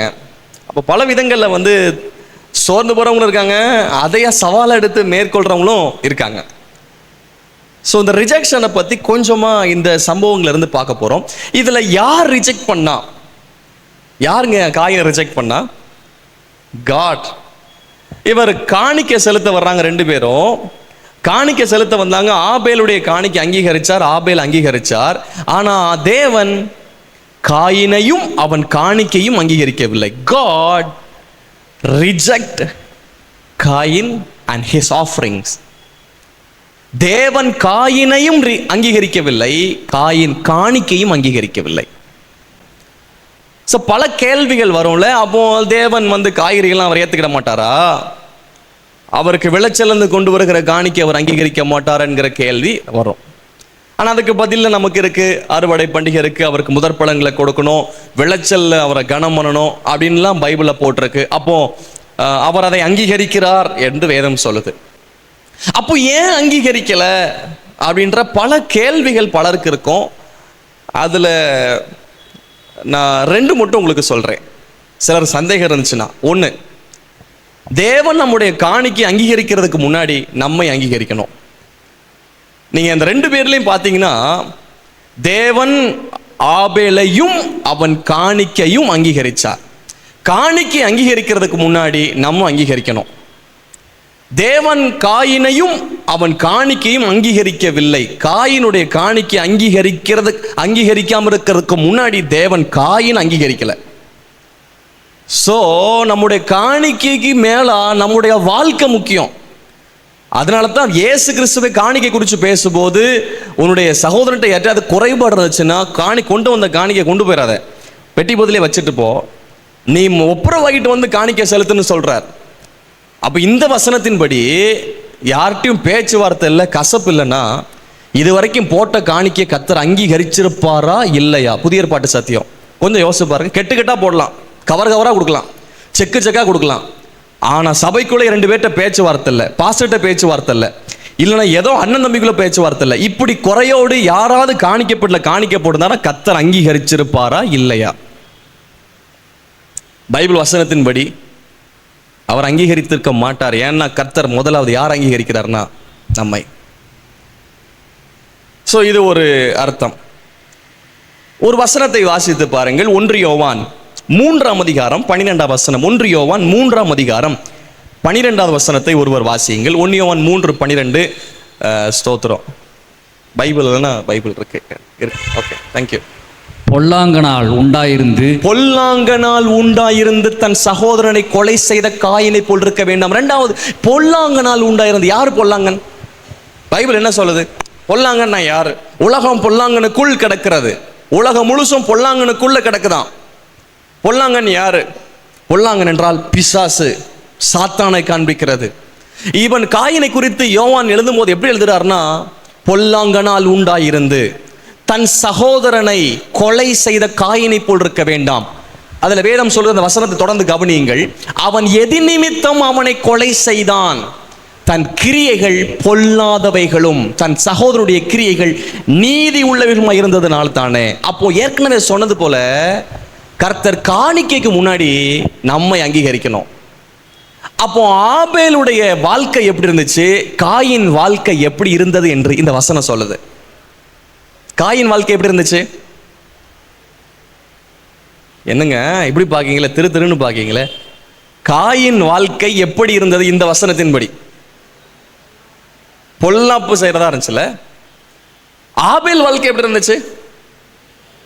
Very good. அப்போ தேவன் நம்முடைய வாழ்க்கையை ரொம்ப அவர் அக்செப்ட் பண்றாரு. ஆண்டவர் மகிமை உண்டாகட்டும். ஸோ இங்கே காயினுடைய காணிக்கையும் அங்கீகரிக்கல, காயினையும் அங்கீகரிக்கல. நேரடியாக தேவன்கிட்ட இருந்தே ரிஜெக்ஷனை பெற்றவர் தான் இந்த காயின். நான் நினைக்கிறேன் பைபிள்லையே இதில் அப்படியே வாசிச்சுட்டு வரும்போது ஆதியாகமத்தில் முதல் அதிகாரத்தில் இருந்தே இந்த ரிஜெக்ட் பண்ணப்படுகிற ஆட்கள்ல அந்த முதலாவது ஆதாம், அது பியூர் ரிஜெக்ஷன் சொல்ல முடியுமான்னு எனக்கு தெரியல. ஆனால் தோட்டத்தோட்டு வெளியே அனுப்பினார், மறுபடியும் எடுத்த மண்ணை பண்படுத்த அனுப்புறார். ஆனால் நேரடியா அந்த ஆஃபரிங் எல்லாம் ரிஜெக்ட் பண்ணப்பட்டவரும் தன் வாழ்க்கையில் ரிஜெக்ட் பண்ணப்பட்டவர் யார் அப்படின்னா முதலாவது ஆளா காயினா இருக்கலாம். ஸோ இங்கே யாராகிலும் நீங்கள் ரிஜெக்ஷன் என்கிற அந்த அனுபவத்தின் வழியாக நீங்கள் சென்றுட்டு இருக்கலாம். ஒருவேளை உங்களுடைய குடும்பம் உங்களை ரிஜெக்ட் பண்ணியிருக்கலாம், ஏதோ ஒரு துறையில் நீங்கள் ரிஜெக்ட் பண்ணப்பட்டிருக்கலாம். ஆனால் உங்களுக்கு தேவன் உங்களோடு பேச விரும்புகிறாருப்பா. ஈவன் தேவனே உங்களை ரிஜெக்ட் பண்ணியிருக்கலாம். ஏன்னா பைபிள் சொல்லுது, கர்த்தர் வெறுக்காதவனை நான் வெறுக்காதவனை நீங்கள் வெறுக்கிறது எப்படி? அப்போ தேவனே சிலரை வெறுக்கிறார் என்று வேதம் சொல்லுது. ஆண்டவர் மகிமை உண்டாகட்டும். அப்ப ஃபேசிங் ரிஜெக்ஷன், சில காரியத்தை சொல்ல விரும்புகிறேன். ஒருவன் ரிஜெக்ஷன் அப்படிங்கிறது அங்கீகரிக்கப்படாத நிலைமையில, ஏற்றுக்கொள்ளப்படாத நிலைமையில சென்றால் அவன் என்ன செய்வான்? What will B his reaction? அவனுடைய செய்கை என்னவா இருக்கும் அப்படின்னா, முதலாவது பிளேம் பண்ணுவான், குற்றப்படுத்துவான். இல்லை குற்றப்படுத்துவான்ல, நீங்கள் அதை செஞ்சுருக்கீங்களா? பார்த்துருக்கீங்களா? என்னங்க இப்படி திருன்னு முழிக்கிங்க, நம்ம எடுத்த மார்க் என்ன டாப்பில் ஃபஸ்ட்டாக எடுத்தோம், ரேங்க் முதல் ரேங்க் எடுத்தோம், நம்மள மாதிரி யாருக்கெல்லாம் இருக்கீங்களான்னு தெரியல. ரெட்டுலாம் வரும் நமக்கு. அப்போ பொதுவாக நம்ம என்ன சொல்லுவோம்? டேய் மார்க் என்ன இவ்வளோ வந்துச்சு? அவங்க ஒழுங்காக திருத்தலை, ஒழுங்காக எழுதுனா தானே திருத்த முடியும். இல்லை பொதுவாக பசங்க சொல்கிறது, ஒழுங்காக திருத்தலை எனக்கு மட்டும் ரீவலேஷன் போடுவோமா, இருக்கு 4 மார்க்கும் போயிடும். இல்லை பொதுவாகவே நம்ம எந்த ஒரு தப்பு வந்தாலும் உடனே நம்ம பிளேம் பண்ணுவோம். அடுத்த சில சொல்லுவான், ஒழுங்க பாடமே நடத்தலை, பாதி பாடம் நடத்தவே இல்லை, டீச்சர் கொஞ்சம் பாடத்தை நடத்தவே இல்லை அப்படின்றான். நடத்தாத இடத்துல இருந்து கொஸ்டின் வந்திருக்கு. டே அப்போ ஃபர்ஸ்ட் மார்க் எடுத்தவங்களாம் எங்கேருந்து படித்தான்? இல்லை பொதுவாகவே எந்த ஒரு ரிஜெக்ஷன்னாலும் நம்ம உடனே பிளேம் பண்ணுவோம், குற்றப்படுத்துவோம். அது சரியில்லை, இது சரியில்லை, அப்படி சரியில்லை, இது சரியில்லை. டே ஏன்டா இதை பண்ணுற? சர்ச்சு சரியில்லை. இல்லை சர்ச்சில் 50 பேர் உருப்படியாக இருக்காமல, எதுக்கு இதை பண்ண? அது சரியில்லை. இந்த ஆட தெரியாதவனுக்கு என்ன சரியில்லை? அதுக்கு நிறைய காரியங்கள் மூதாதையர்கள் எழுதி வச்சிருக்காங்க, பழமொழிகள்லாம். தெரிஞ்ச ஃப்ரெண்ட்ஸ்லாம் சிலர் உண்டு, ஒரு சின்ன காரியத்தை கேட்டால் என்னடா இப்படி ஆச்சுன்னா அப்படி பட்டியலிடுவான் இவ்வளோ காரியத்தை. இது ஏன்டா சர்ச்சைக்கு வரல அப்படின்னா, சர்ச்சில் ஒரு பையன்ட்ட கேட்டால் அப்படி விடுவான் பாருங்க, அடிச்சு இவ்வளோ பட்டியலை அடிச்சு விடுவான். அது இது அப்படின்னு என்ன, இப்படின்னா என்ன இதுன்னு அப்படின்பா. பொதுவாகவே எந்த ஒரு பிரச்சனைனாலும் உடனே என்ன பண்ணுவோம்னா குற்றப்படுத்துவோம், பிளேம் பண்ணுவோம், எதையாவது ஒன்று சொல்லுவோம். அது இது அப்படி இப்படி. அது அசைன்மெண்ட் கொண்டு வந்தியா மிஸ்? சாரி நேற்றுக்கு வீட்டில் கரண்ட் இல்லை மிஸ், எதை எழுதலை, கரண்டை குற்றப்படுத்திடுவான். இப்போ இதில் குற்றப்படுத்தல் இன்னொருத்தர் இருக்காங்க, ரிஜெக்ட் பண்ணப்படும் போது தன்னையே அவங்க பிளேம் பண்ணுவாங்க. they blaming their self and their mistakes. அதே குற்றப்படுத்திட்டே இருப்பாங்க, அந்த குற்ற உணர்வு வந்துகிட்டே இருக்கும். ஒருவேளை அந்த மாதிரி கில்ட்டி ஃபீலிங்ல யாரும் இருக்கீங்களா? அந்த குற்ற உணர்வுல இருக்கீங்களா? தங்களையே குற்றப்படுத்திட்டு வாழ்க்கையில முன்னேற விடாம, எழும்ப முடியாம தங்களையே குற்றப்படுத்திக்கிட்டே இருப்பாங்க. தங்களுடைய குறைகளையே, தங்களுடைய மிஸ்டேக்ஸை, தங்களுடைய பலவீனத்தையே சொல்லி சொல்லி சொல்லி சொல்லி சொல்லி அப்படியே இருந்துட்டே இருப்பாங்க. இன்னொரு கூட்டம் இருக்கு. முதல் கூட்டம் ரிஜெக்ட் பண்ணப்படும் போது பிளேம் பண்ணிட்டே இருக்கும், குற்றப்படுத்திக்கிட்டே இருக்கும். எதை எடுத்தாலும் எதையாவது சொல்லிட்டு இருப்பாங்க. ஒருத்தர் அப்படிதான், எப்பா ஐயா இந்த பாட்டு படிக்கும் போதே அலறாதையா, கொஞ்சமா அப்படியே ஸ்லோவா பாடுங்க, ஏன்னா ஒரு 1/2 மணி நேரம் 1 மணி நேரம் பாட வேண்டியிருக்கேன் அப்படின்னு ஒருத்தட்ட சொன்னான். மைக்கு சரியில்லை. முதல்ல அலறி கத்தி பாட்டு படிச்சிருந்தேன்னா எப்படி 1/2 மணி நேரம் தொண்டை இருக்கும்? அதுக்கு எதுக்கு சரியில்லையா? மைக்கு சரியில்லையா? இதெல்லாம் ப்ராக்டிக்கலாக சொல்கிறது. பொதுவாகவே உடனே நம்முடைய மைண்ட் என்ன, எதையாவது ஒன்று ப்ளேம் பண்ணி ஆகணும். இப்போ 2வது ஒரு கூட்டம் இருக்காங்க, என்ன பண்ணுவாங்க தெரியுமா? 2வது கூட்டம் வந்து நெகட்டிவ் ரியாக்ஷன் எடுப்பாங்க. எதிர்மறையாக என்னத்தையாவது ஆப்போசிட்டை செய்யணும், பழி வாங்கி ஆகணும். என்ன வந்து தோற்கடிச்சிட்டார்ல, என்ன ரிஜெக்ட் பண்ணிட்டார்ல, என்ன செய்கிறோம் பார், என்ன செய்கிறோம் பார், எனக்கு இடம் கொடுக்கல. இப்போ இயேசு கிறிஸ்துவ பிடிக்கும் போது பேதுரு என்ன பண்ணாருன்னா பட்டயத்தை எடுத்து உடனே மல்குஸ் காதை வெட்டுறாரு. என்னங்க என்ன ரியாக்ஷன், என்ன பண்ணாருன்னு தெரியாம, யாரை வெட்டணும்னு தெரியாம, சம்மந்தம் இல்லாமல் வெட்டினாரான்னு தெரியல, இவர் மல்குஸ் காதை போய் வெட்டுறாரு. இந்த மீன்காரங்க முதல்ல எடுத்து இதெல்லாம் வெட்டுவாங்க பார்த்தீங்களா, பார்த்துருக்கீங்களா மீன் வெட்டுறத? இவர் மீன்காரர் பார்த்தீங்களா, அதனால கரெக்டாக இந்த இடத்துல வெட்டி விட்டுருக்காரு. சரி, உடனே ரியாக்ஷன் எடுக்கணும். இப்போ பாருங்களேன், இயேசு கிறிஸ்துவ கூட சீசர்கள் போயிட்டு இருக்கும்போது எருசலேமுக்குள்ள போகும்போது மறிக்கிறாங்க, போகக்கூடாதுப்பா, இந்த பட்டணத்துக்கு வரக்கூடாது.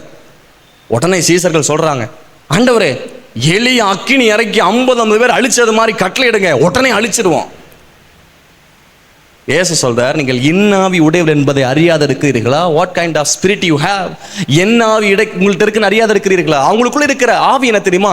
ரிவெஞ்ச் எடுத்துடணும், எலிய அக்கினி இறக்கி அழிச்ச மாதிரி அழிச்சிடணும் அப்படின்னு கேட்குறாங்க. உடனே பழி வாங்கிடணும், அவங்கள பழி வாங்கிடணும். இந்த நெகட்டிவ் ரியாக்ஷன், நெகட்டிவ் ரியாக்ஷன். நான் ஏற்றுக்கொள்ளப்படவில்லை என்பதற்காக இந்த காயினும் உடனே எதிர்மறையான காரியத்தில் ஈடுபட்டான், தன் சகோதரனை கொலை செய்தான். மிஸ்டேக் யார் மிஸ்டேக்குங்க? ஆபேல் மிஸ்டேக்கா, காயின் மிஸ்டேக்கா, இல்லைன்னா தேவன் மிஸ்டேக் பண்ணாரா? Whose mistake? யார் தப்பு? சரிங்க, இப்ப அங்கீகரிக்கப்படவில்லை, இவன் யார்கிட்ட சண்டை போட்டிருக்கணும், இல்ல யார்கிட்ட கேட்டிருக்கணும்? காயின்.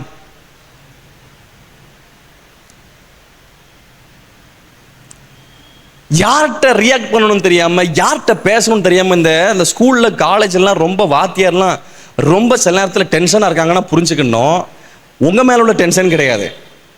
பல நேரத்தில் அவங்க வீட்டில் இருக்கிற டென்ஷன் அவங்க மேல காட்டுவாங்களா இருக்கும். உண்மை, அவங்க வீட்டில் பாவம் பயங்கர பிரச்சனையாக வந்திருப்பாங்க, வாடகை கட்ட வேண்டியிருக்கும், எதையாவது செய்ய வேண்டியிருக்கும், பிள்ளைக்கு சுகம் இல்லாமல் இருக்கும், இல்லைன்னா மனைவி தொந்தரவு தாங்க முடியாமல் இருக்கும். அந்த டென்ஷனில் வந்து உங்களை போட்டு படாத பாடுபடுத்திடுவாங்க ஸ்கூலில் காலேஜில். என்ன சொல்ல போனால் அவங்க அப்பா அம்மாட்ட ரொம்ப அடி வாங்கிதீங்களா? அதில் 40% 50% அடி உழுது எதுக்கு தெரியுமா? உங்கள் மேலே உள்ள கோபத்தில் கிடையாது, ஒன்று உங்கள் அம்மா மேலே உள்ள கோபத்தில் இருக்கும், ஒன்று உங்கள் அப்பா மேலே உள்ள கோபத்திலே இருக்கும். அதில் பாதி அடி அப்படி தான் விழும். இல்லை எதையாவது ஒரு டென்ஷனில் கூட நம்ம பையனுக்கு கூட சில நேரம் அடி விழும், எதையாவது ஒரு டென்ஷனில் அடி விழும் பாருங்களேன். அது உண்மைதான். இது உடனே வந்து இவர் நெகட்டிவ் ரியாக்ஷன் இருப்போம், என்னத்தையா செஞ்சிடணும், என்ன பண்ணுறோம் பாரு, என்ன செய்கிறோம் பாரு. ரிஜெக்ட் பண்ணப்பட்டவங்க அப்படி செஞ்சுட்டு போவாங்க. 3வது, ஒருவேளை ரிஜெக்ஷன் ஏற்பட்டிருந்தாலும், ஏற்றுக்கொள்ளப்படவில்லை என்றாலும் ஒண்ணுமே நடக்காத மாதிரி நடிப்பாங்க. அவங்க ஒண்ணுமே தெரியாத மாதிரி அப்படியே they pretend their self, அப்படியே ஒண்ணுமே தெரியாத மாதிரி உலக்கே ஒடுங்கிட்டு வந்திருப்பாரு. எங்க தாத்தா சர்ச்சில் ஒரு பயங்கரமா கடுமையா பேசுற ஆளாம். உலக்கே ஒழுங்கிட்டு வந்துட்டு இஞ்சி கசையமா கேட்குது உனக்கு அப்படின்னு பாப்பலையா? உலக்கே ஒழுங்கிட்டு வந்து இஞ்சி கசையமா உனக்கு கேட்குது? அவ்வளவு முழு பாவத்தை செஞ்சுட்டு வந்து இஞ்சி கசாயம் கேட்டிருக்கே நீ. ஒண்ணுமே தெரியாத மாதிரி. இது வந்து இந்த மாயக்காரர் மாதிரி, மாயக்காரர் வேத பாருகிறே அப்படி ஜம்முன்னு ஒண்ணுமே தெரியாத மாதிரி, ஒண்ணுமே செய்யாத மாதிரி, அப்படி பாம்போல. ஏன்னா அங்கீகரிக்கப்படவில்லை என்றார். இதுல காயின் எந்த நிலைமையில் இருந்தார் அப்படின்னா, 2வது நிலைமையில நெகட்டிவ் ரியாக்ஷன். ஸோ ஏற்றுக்கொள்ளப்படாத நிலைமையில் அந்த காயின் இருந்தார், அங்கீகரிக்கவில்லை. ஸோ இதில் தேவனுடைய காரியத்தை நம்ம பார்க்க போகிறோம். ஒரு 3 காரியத்தை இதுலேருந்து நம்ம கற்றுக்கொள்ள போகிறோம். தேவன் அங்கீகரிக்கலை, தேவன் அவனையும் அவன் காணிக்க அங்கீகரிக்கவில்லை. ஆனால் தேவன் என்ன செஞ்சார் அப்படின்னு பார்க்க போகிறோம். முற்றிலும் அவனை வெறுத்துட்டாரா? முற்றிலும் அவனை கைவிட்டுட்டாரா? காயின் தப்பு செஞ்சுட்டான்னு சொல்லிட்டு அவனை முற்றிலும் அடிச்சிட்டாரா அப்படின்னா என்னன்னு பார்க்க போறோம். ஸோ தேவன் என்ன வேணா செஞ்சிருக்கலாம், அவருக்கு அதிகாரம் இருக்கு, ஏன்னா அவருக்கு ஆளுமை இருக்கு, என்ன வேணா செஞ்சிருக்கலாம். But he never did. முதலாவது ரிஜெக்ஷன் என்றதில் அங்கீகரிக்கப்படாத, ஏற்றுக்கொள்ளப்படாத இந்த நிலைமையில செல்றவங்களுக்கு முதலாவது தேவன் செய்வது, God came to him. தேவன் அவனிடத்தில் வந்தார். முதலாவது, ஒருவேளை யாராகிலும் ரிஜெக்ஷன்ல போயிருக்கலாம், உங்க பக்கத்தில் யாரும் வராம இருக்கலாம், உங்க பக்கத்தில் யாரும் வராம இருக்கலாம். பெர்னார்ட் பிளெஸிங் சொல்லுவார், அவருடைய சாட்சி, எங்க அம்மா ஒரு விபச்சாரக்காரி, நாங்க வெளியே தான் வளர்ந்தோம், தெருவில், தாயும் மகனுமா, மேல துருநாற்று அடிக்குமா, ரொம்ப நாத்து அடிக்குமா, பயங்கரமா நாத்து அடிக்குமா. என்ன தெருவிலேயே வளர்ந்தவங்க. அதுக்கப்புறம் ஒரு வீட்டில் ஒரு கார் செட்ல இடம் கொடுத்தாங்களாம். இவர் மேல அப்படி நாத்தம், பயங்கர நாத்தம் அடிக்குமா. யாருமே ஏற்றுக்கொள்ள மாட்டாங்களா, பக்கத்தில் அவர் இருக்க மாட்டாங்களாம். ஸ்கூல்ல போய் இருந்தாலும் கூட அவரை பக்கத்தில் ஏற்றுக்கிட மாட்டாங்களாம். எல்லாரும் ஏற்றுக்கிடவே மாட்டாங்க, ரிஜெக்ட் பண்ணிட்டே இருப்பாங்க. ஆனா ஒன்று சொல்றேன்ப்பா, இது ரிஜெக்ஷன், தேவனுடைய ரிஜெக்ஷன் என்ற வார்த்தையை விட தேவனுடைய கரெக்ஷன் என்று கூட சொல்லலாம். Why you take God is rejecting me? You take is God அவர் என்னை கரெக்ட் பண்றார் என்ற நிலைமையில ஏன் எடுக்கக்கூடாது? அதை உங்களுக்கு நான் பின்னாடி சொல்றேன். இப்போ கர்த்தர் ஒரு இடத்துல ஒரு அங்கீகரிக்கல அப்படின்னா முழுசா கடைசி வரைக்கும் ஒன்று அங்கீகரிக்க மாட்டார் நான் சொல்ல முடியாதுப்பா, யாரும் சொல்ல முடியாது. ஒரு குறிப்பிட்ட நேரத்தில் உன் அங்கீகரிக்கவில்லை என்றது உடனே வாழ்க்கை முழுவதும் உன்னையும் உன் காணிக்கையும் அங்கீகரிக்க மாட்டார் என்று நான் சொல்ல வரவில்லை. அப்படியும் தேவன் செய்யவில்லை. தேவன் அவனிடத்தில் வந்தார். He came to him. அங்கீகரிக்கப்படவில்லை, ஆனால் அங்கீகரிக்கப்படாத பிரச்சனையிலே கர்த்தர் அவனிடத்தில் வந்தார். He came to him. எங்க இவன் ஏற்றுக்கொள்ளப்படலை, இவன் காணிக்கையும் இவனையும் ஏற்றுக்கொள்ளலாம், ஆனால் இவன் முகநாடி வேறுபடுது, இவனுக்கு எரிச்சல் உண்டாகுது, ரியாக்ஷன் பயங்கரம், முகநாடி வேறுபடுது, அப்படி வேறுபடுது. அப்புறம் எப்படிலாம் வேறுபட்டிருக்கோம், வெறியா, எரிச்சலா, பயங்கர எரிச்சல். ஆண்டவர் அது பக்கத்தில் வந்தாருங்க, அவன் பக்கத்தில் வர்றார். God is nearby you. கர்த்தர் உன் பக்கத்தில் இருக்கிறார். You might be rejected from someone or somewhere else. எங்கேயோ நீங்கள் ரிஜெக்ட் பண்ணப்பட்டிருக்கலாம். உங்க பக்கத்தில் யாருமே வராமல் இருக்கலாம், ஆனா உங்க பக்கத்தில் கர்த்தர் இருக்கிறார். God is nearby you. உன் பக்கத்தில் இருக்கிறார், உன் பக்கத்தில் அவர் இருக்கிறார். நீங்க ரிஜெக்ட் பண்ணப்பட்டிருக்கலாம், உங்களை தேடி யாரும் வராமல் இருக்கலாம், உங்களுக்கு ஆப்பர்ச்சுனிட்டி கொடுக்க யாரும் வராமல் இருக்கலாம், ஆனா உங்க பக்கத்தில் அவர் இருக்கிறார். உங்க பக்கத்தில் அவர் இருக்கிறார். இங்க அக்செப்டன்ஸ்ங்கிறது ஒரு பெரிய விஷயம். இந்த இளையகுமாரன் பார்த்தீங்களா, இளையகுமாரன் நான் எழுந்து என் தகப்பன் வீட்டுக்கு வருவேன்,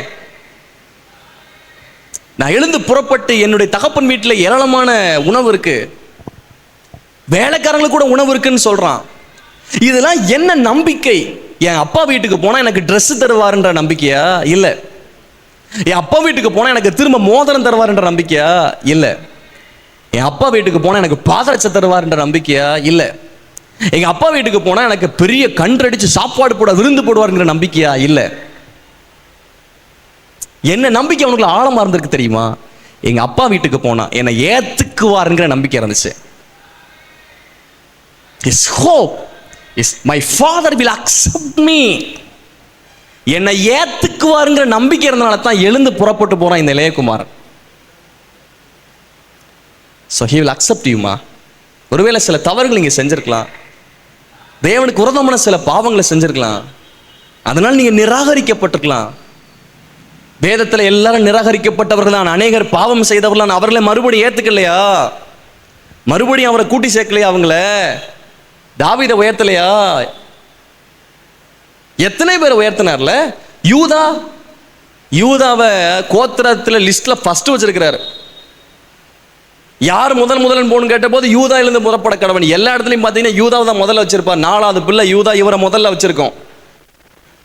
நீங்க பைபிள்ல மத்தேயு 1 அதிகாரத்தில் பார்த்தீங்கன்னா கூட இந்த யாக்கோபு யாரை பெற்றான்னு போட்டிருக்குன்னா யூதாவையும் அவன் சகோதரனையும் பெற்றான். யூதா 4வது பிறந்த ஆளு. பைபிள்ல பல இடத்துல யூதாவை முதல்ல போட்டிருக்கோம். ஆனால் இவன் வந்து ரிஜெக்ட் பண்ணப்பட்டவன் தான். ஆனா இந்த யூதாவை கர்த்தர் முன்னாடி வச்சிருந்தார். நான் உங்களுக்கு முதல்ல சொல்ற ஆலோசனை என்ன அப்படின்னா, கர்த்தர் உங்களிடத்தில் வந்திருக்கிறார். கர்த்தர் உங்களிடத்தில் வந்திருக்கிறார். God came to you. God is near by you. ஏன்னா உங்க முகநாடி வேறுபட்டிருக்கு. நீங்க மாறி இருக்கீங்க. ஏதோ உங்களுக்குள்ள பதட்டங்களோ பயங்களோ சில நெகட்டிவ் ரியாக்ஷன் இருக்கு. அதனால கர்த்தர் உங்க பக்கத்துல வந்திருக்கிறார். உங்க பக்கத்துல பிரசன்னம் உங்க பக்கத்துல இருக்கிறார். தேவன் ஆவியா உங்க பக்கத்துல இருக்கிறார். God is calling you. நம்முடைய தோல்வி நேரங்களில் தேவன் நம்மிடத்தில் வருகிறார். நம்முடைய தோல்வி நேரங்களில் நம்மிடத்தில் வருகிற தேவன் நம்முடைய ஆண்டவர். இந்த ரிஜெக்ஷன் இப்படி கூட சொல்றேன், தோல்வி அதன் மத்தியில கர்த்தர் உங்க பக்கத்தில் இருக்கிறார்.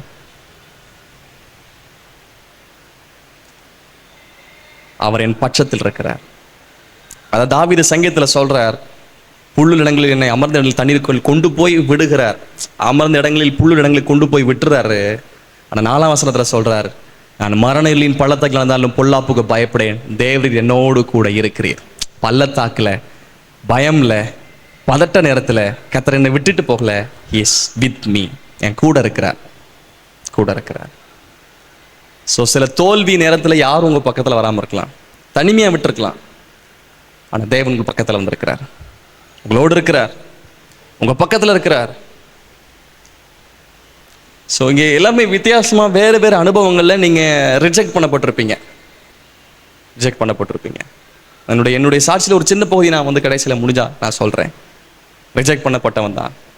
பல இடங்களிலே, பல நேரங்களிலே, என் சில மேடைகளிலும் கூட, குறிப்பிட்ட ஒரு சபையிலும் கூட அது இருதயத்தை பாதித்தது தான். ஆனால் தேவன் நம்மோடு இருக்கிறார். முதலாவது, இந்த தோல்வி ரிஜெக்ஷன் ஏற்பட்ட இந்த காயின் கூட கர்த்தர் வந்தார். இரண்டாவது, God cares for you when you fail. இரண்டாவது, God's caring. முதலாவது, God came to him. இரண்டாவது, God cares for himself. தேவன் விசாரிக்கிறாரா? இவர் விசாரிக்கிறதுக்கு முன்னாடி கர்த்தர் விசாரிக்கிறாரு. முகநாடியா வேறுபட்டுச்சு, எரிச்சல் பட்டாரு. என்ன ஆண்டவரே, ஏன் காணிக்கு அங்கீகரிக்கல? என்ன அங்கீகரிக்கல? எவ்வளவு கஷ்டப்பட்டு விவசாயம் பண்ண வந்திருக்கேன், எனக்குள்ள அங்கீகரிக்கலையப்பா, என்னப்பா அப்படின்னு இவர் விசாரிக்கல. ஆனா தேவன் கேர் பண்றாரு, பக்கத்துல வந்துட்டு கேர் பண்றாரு. ஆண்டவர் கேட்கிறாரு, காயினுக்கு மிகவும் எரிச்சல் உண்டாயிடுச்சு. அப்பொழுது கர்த்தர் காயினை நோக்கி, 6ஆம் வசனம் பாருங்க. அப்பொழுது கர்த்தர் காயினை நோக்கி, உனக்கு ஏன் எரிச்சல் உண்டாயிற்று? உன் முகநாடி ஏன் வேறுபட்டது? ஏன்பா உனக்கு ஏன்பா எரிச்சல் வந்துச்சு? உனக்கு ஏன்பா முகநாடி வேறுபடுது? ஏன்பா? எவ்வளோ கேரிங் இருந்தால் ஆண்டவர் கேட்பார்ல, எவ்வளோ கேரிங். அவர் உங்களை விசாரிக்கிறவர் ஆனபடினால் உங்கள் கவலைகள் எல்லாம் ஒரு இடத்தில் வைத்து விடுங்கள் என்ற வசனம் சொல்லுது. கேரிங் இல்லாமல் இந்த வார்த்தையை கேட்க முடியாதுப்பா, இந்த கேள்வியில கேட்க முடியாது. அவர் உங்களை விசாரிக்கிறவர். காயினுடைய வாழ்க்கையில தோல்வி இருந்துச்சு, இந்த தோல்வியில தேவன் வந்து விசாரிக்கிறார்.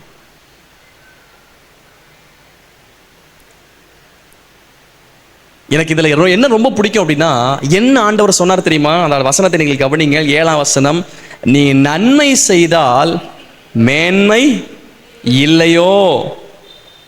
நீ நன்மை செய்யாதிருந்தால் பாவம் வாசல் படியில் படுத்திருக்கும். நான் ஒரு கேள்வி கேட்கிறேன். இந்த வசனம் பாஸ்ட் டென்ஸை குறிக்குதா, ஃபியூச்சர் டென்ஸை குறிக்குதா? கடந்த காலத்தை குறிக்குதா, வருங்காலத்தை குறிக்குதா? இந்த வசனம் கடந்த காலத்தை குறிக்குதா, வருங்காலத்தை குறிக்குதா? Anybody have English Bible? யாராவது இங்கிலீஷ் பைபிள் வச்சிருக்கீங்களா? இந்த வசனத்தில் தேவன் கடந்த காலத்தை சொல்லி குற்றப்படுத்தவில்லை, எதிர்காலத்துக்கான வாய்ப்பையும் நம்பிக்கையும் கொடுத்தார். ஸோ இது தப்பா புரிஞ்சிடாதீங்க இந்த வசனத்தை. Let me read in English. நான் பைபிள் ஹப்ங்கிறத எடுத்து வச்சிருக்கிறேன். நிறைய டிரான்ஸ்லேஷன் இருக்கு. பைபிள் ஹப்ல எல்லா டிரான்ஸ்லேஷனும் வரும். You will be accepted if you do what is right. You will be என்னங்க அர்த்தம்? ஃபியூச்சர் டென்ஸா, பாஸ்ட் டென்ஸா, பிரசன்ட் டென்ஸா? will be னா ஃபியூச்சர் டென்ஸ். அப்போ தோல்வி நேரத்தில் கர்த்தர் பக்கத்தில் வந்து பேசுறாரு. You will be accepted if you do well. If you do what is right. நீ ஏற்றுக்கொள்ளப்படுவாய், நீ கரெக்டா செஞ்சனா. ரெண்டாவது வாய்ப்பை கொடுக்கிறார்ப்பா. Is a God of second chance. நீ அங்கீகரிக்கப்படலையா, தோத்து போயிட்டீங்களா? சில இடத்துல அங்கீகரிக்கப்படலைன்னா வாய்ப்பு கொடுக்க மாட்டாங்க தெரியுமா? ஒரு சான்ஸுங்க ப்ளீஸ், ஒரு சான்ஸுங்க. கஷ்டப்பட்டிருக்கோம். மினி நேஷனலுக்காக சென்னைக்கு போயிருந்தோம். நான் 11th படிக்கும் போது இந்த நேரு ஸ்டேடியத்தில் வாலிபாலுக்காக மினி நேஷனல் செலக்ஷனுக்காக எவ்வளவோ கெஞ்சணும் தெரியுமா? ஸோ நமக்கு என்ன ஏஜ் இருந்தாலும் நம்ம வந்து சில சர்டிஃபிகேட்டில் சில காரியம் வச்சுருந்தாலும் எங்கள் டீமில் ஒரு 2 பேர் ஸோ டாக்டர் வச்சு செக் பண்ணுவாங்க. முதல்ல வெளி ரிசப்ஷன்லே பல்ல பார்க்க வைப்போம், பல்ல பார்ப்பாங்க, ஹைட் பார்ப்பாங்க, காலை பார்ப்பாங்க. ஸோ அதுலேயே நம்ம என்னதான் சர்டிஃபிகேட் வச்சுருந்தாலும் ஹி இஸ் நாட் எலிஜிபிள்னு சொல்லி அனுப்பி விட்ருவாங்க. அது எலிஜிபிள்னா ஃபிட்னஸை சொல்லலை, இவன் ஏஜை விட்டு கொஞ்சம் தாண்டி இருப்பான், ஏமாத்திட்டு வந்திருப்பான், வேணாம் கெஞ்சிரும். நாங்கள் இங்கேருந்து சென்னைக்கு மெனக்கட்டு வந்திருக்கிறோம். we are begging, பிச்சை கட்ட மாதிரி, please sir, sir please sir, வாய்ப்பு கொடுத்துருங்க சார், சார் ப்ளீஸ் சார். கெஞ்சிக்கிட்டே இருந்தோம். பல மணி நேரங்கள் கெஞ்சணும். நூற்றுக்கணக்கான பிளேயர்ஸ் தமிழ்நாடு ஃபுல்லாக இருந்து வந்திருந்தாங்க மினி நேஷனல் செலக்ஷனுக்காக, தமிழ்நாடு டீம் விளையாடுறதுக்காக. கெஞ்சணும், please sir, please sir, sir ஒருக்க விளையாட விட்டுருப்பாருங்க sir, sir please sir, proof இருக்கு சார். கடைசியில் சும்மா கண் துடைப்புக்காக விட்டாங்க. இந்த உலகம் சில நேரத்தில் கெஞ்சினாலும் கதறினாலும் ரெண்டாவது வாய்ப்பை சரியாய் ஏற்றுக்கொள்ளும்படி ஒருவரும் கொடுப்பார் இல்லை. ஆனால் தேவன் கொடுத்தார். நீ நன்மை செய்தால் உனக்கு மேன்மை இல்லையோ? எப்பா நீ நன்மை செஞ்சு பாரு, அடுத்த உனக்கு மேன்மை இருக்குன்னு சொல்றார் ஆண்டவர். என் மேல அவர் ரொம்ப விசாரிக்கிறார். கரிசனை என் மேல செலுத்துறதுனால என்னோட பேசுறாரு. நீ நன்மை செஞ்சு பாரு, உனக்கு மேன்மை கண்டிப்பா இருக்கு, மேன்மை இருக்கு. நீ முதலாவது தெரியாம செஞ்சுட்ட, தப்பா செஞ்சுட்ட, உன் வாழ்க்கை சரியில்லாம இருந்திருக்கு, நீ நன்மை செஞ்சு பார், மேன்மை இருக்குப்பா. தோத்து போயிட்டீங்களா? தோல்வி அடைஞ்சிட்டீங்களா? ரிஜெக்ட் பண்ணப்பட்டிருக்கீங்களா? இனி நீ செய்தால் உனக்கு மேன்மை உண்டுன்னு சொல்றார். God is giving hope. கர்த்தர் நம்பிக்கை கொடுக்கிறார். கர்த்தர் பேசிட்டார்ல, எத்தனை முறை நமக்கு நம்பிக்கை கொடுக்கிறார்ல, எத்தனை முறை நமக்கு நம்பிக்கை கொடுக்கிறார்ல. உலகத்தில் இல்லாதவனுடைய பிரச்சனை நம்மகிட்ட இல்லை. நம்ம ஏன் வாழ்ந்துட்டு இருக்கிறோம்? நமக்கு நம்பிக்கை இருக்கு. கிறிஸ்து எனக்காக மரிச்சிருக்கிறார், கிறிஸ்டியனை வாழ வைப்பார், அவர் நடத்துவார்ங்கிற நம்பிக்கை கிறிஸ்தவனுக்கு நிறைய இருப்பதனால தான் இனி கிறிஸ்தவர்கள் அதிகமாய், உண்மையுள்ள கிறிஸ்தவர்கள் தற்கொலை செய்யாமல் பிரச்சனையிலும் வாழ்ந்து கொண்டிருக்கிறார்கள். நம்பிக்கை கொடுக்கிறார். இந்த நம்பிக்கை கொடுக்கத்தான் இயேசு கிறிஸ்து இந்த பூமிக்கு வந்தார். நான் உனக்காக மரித்திருக்கிறேன், உனக்காக அடக்கம் பண்ணப்பட்டிருக்கேன், உனக்காக ரத்தம் சிந்திருக்கிறேன், உனக்காக இன்னைக்கு ஜீவிக்கிறேன். கிறிஸ்தவத்துடைய முதல் படி என்ன தெரியுமா? விசுவாசம் சொல்லுவோம். விசுவாசத்தை விட நம்பிக்கை. விசுவாசத்துடைய முதல் அர்த்தமே நம்பிக்கை தான். நம்பப்படுகிறவில் உறுதி.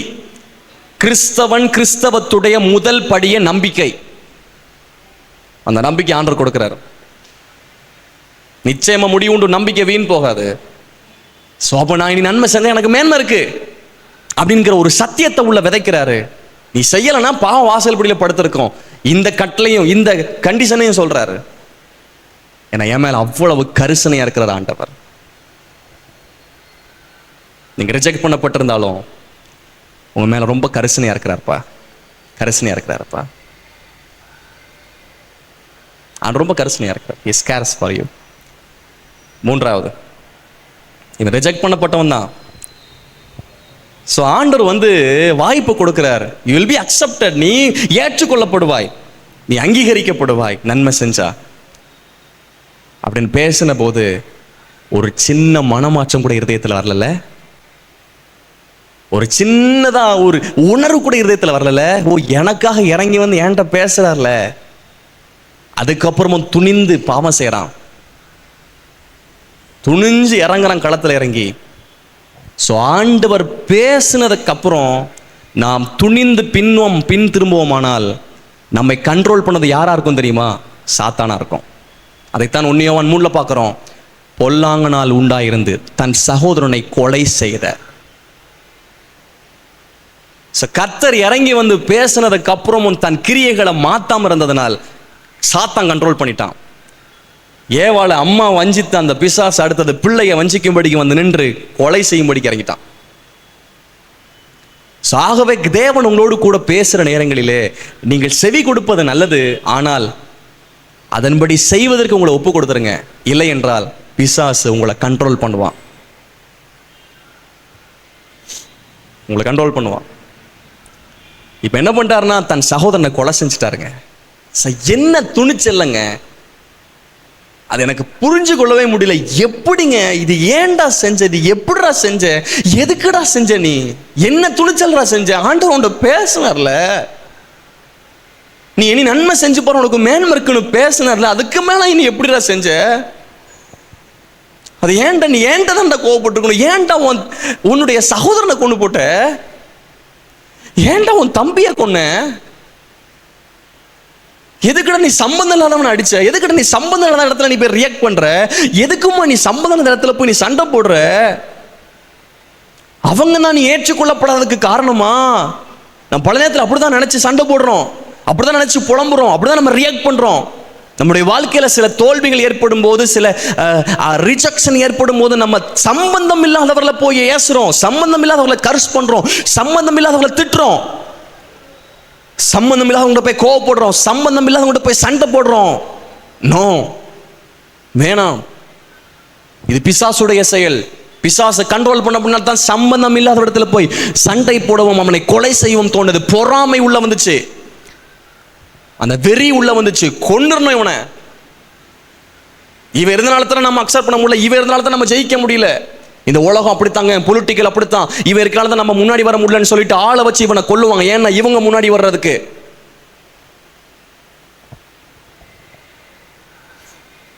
ஆனா ஆண்டவர் நம்மோடு பேசுறார்ல, பேசினதுக்கு அப்புறம் அந்த காயின் இப்படி நடந்துட்டான்ல, தேவன் தாங்க முடியாம, நான் போய் பேசினதுக்கு அப்புறமும் சகோதரனை கொலை பண்ணிட்டான், தாங்க முடியாம, வேதனை தாங்க முடியாம தேவன் வந்து கர்ஸ் பண்ணார் பாருங்க. மோசமான சாபம், தாங்க முடியாத சாபம்.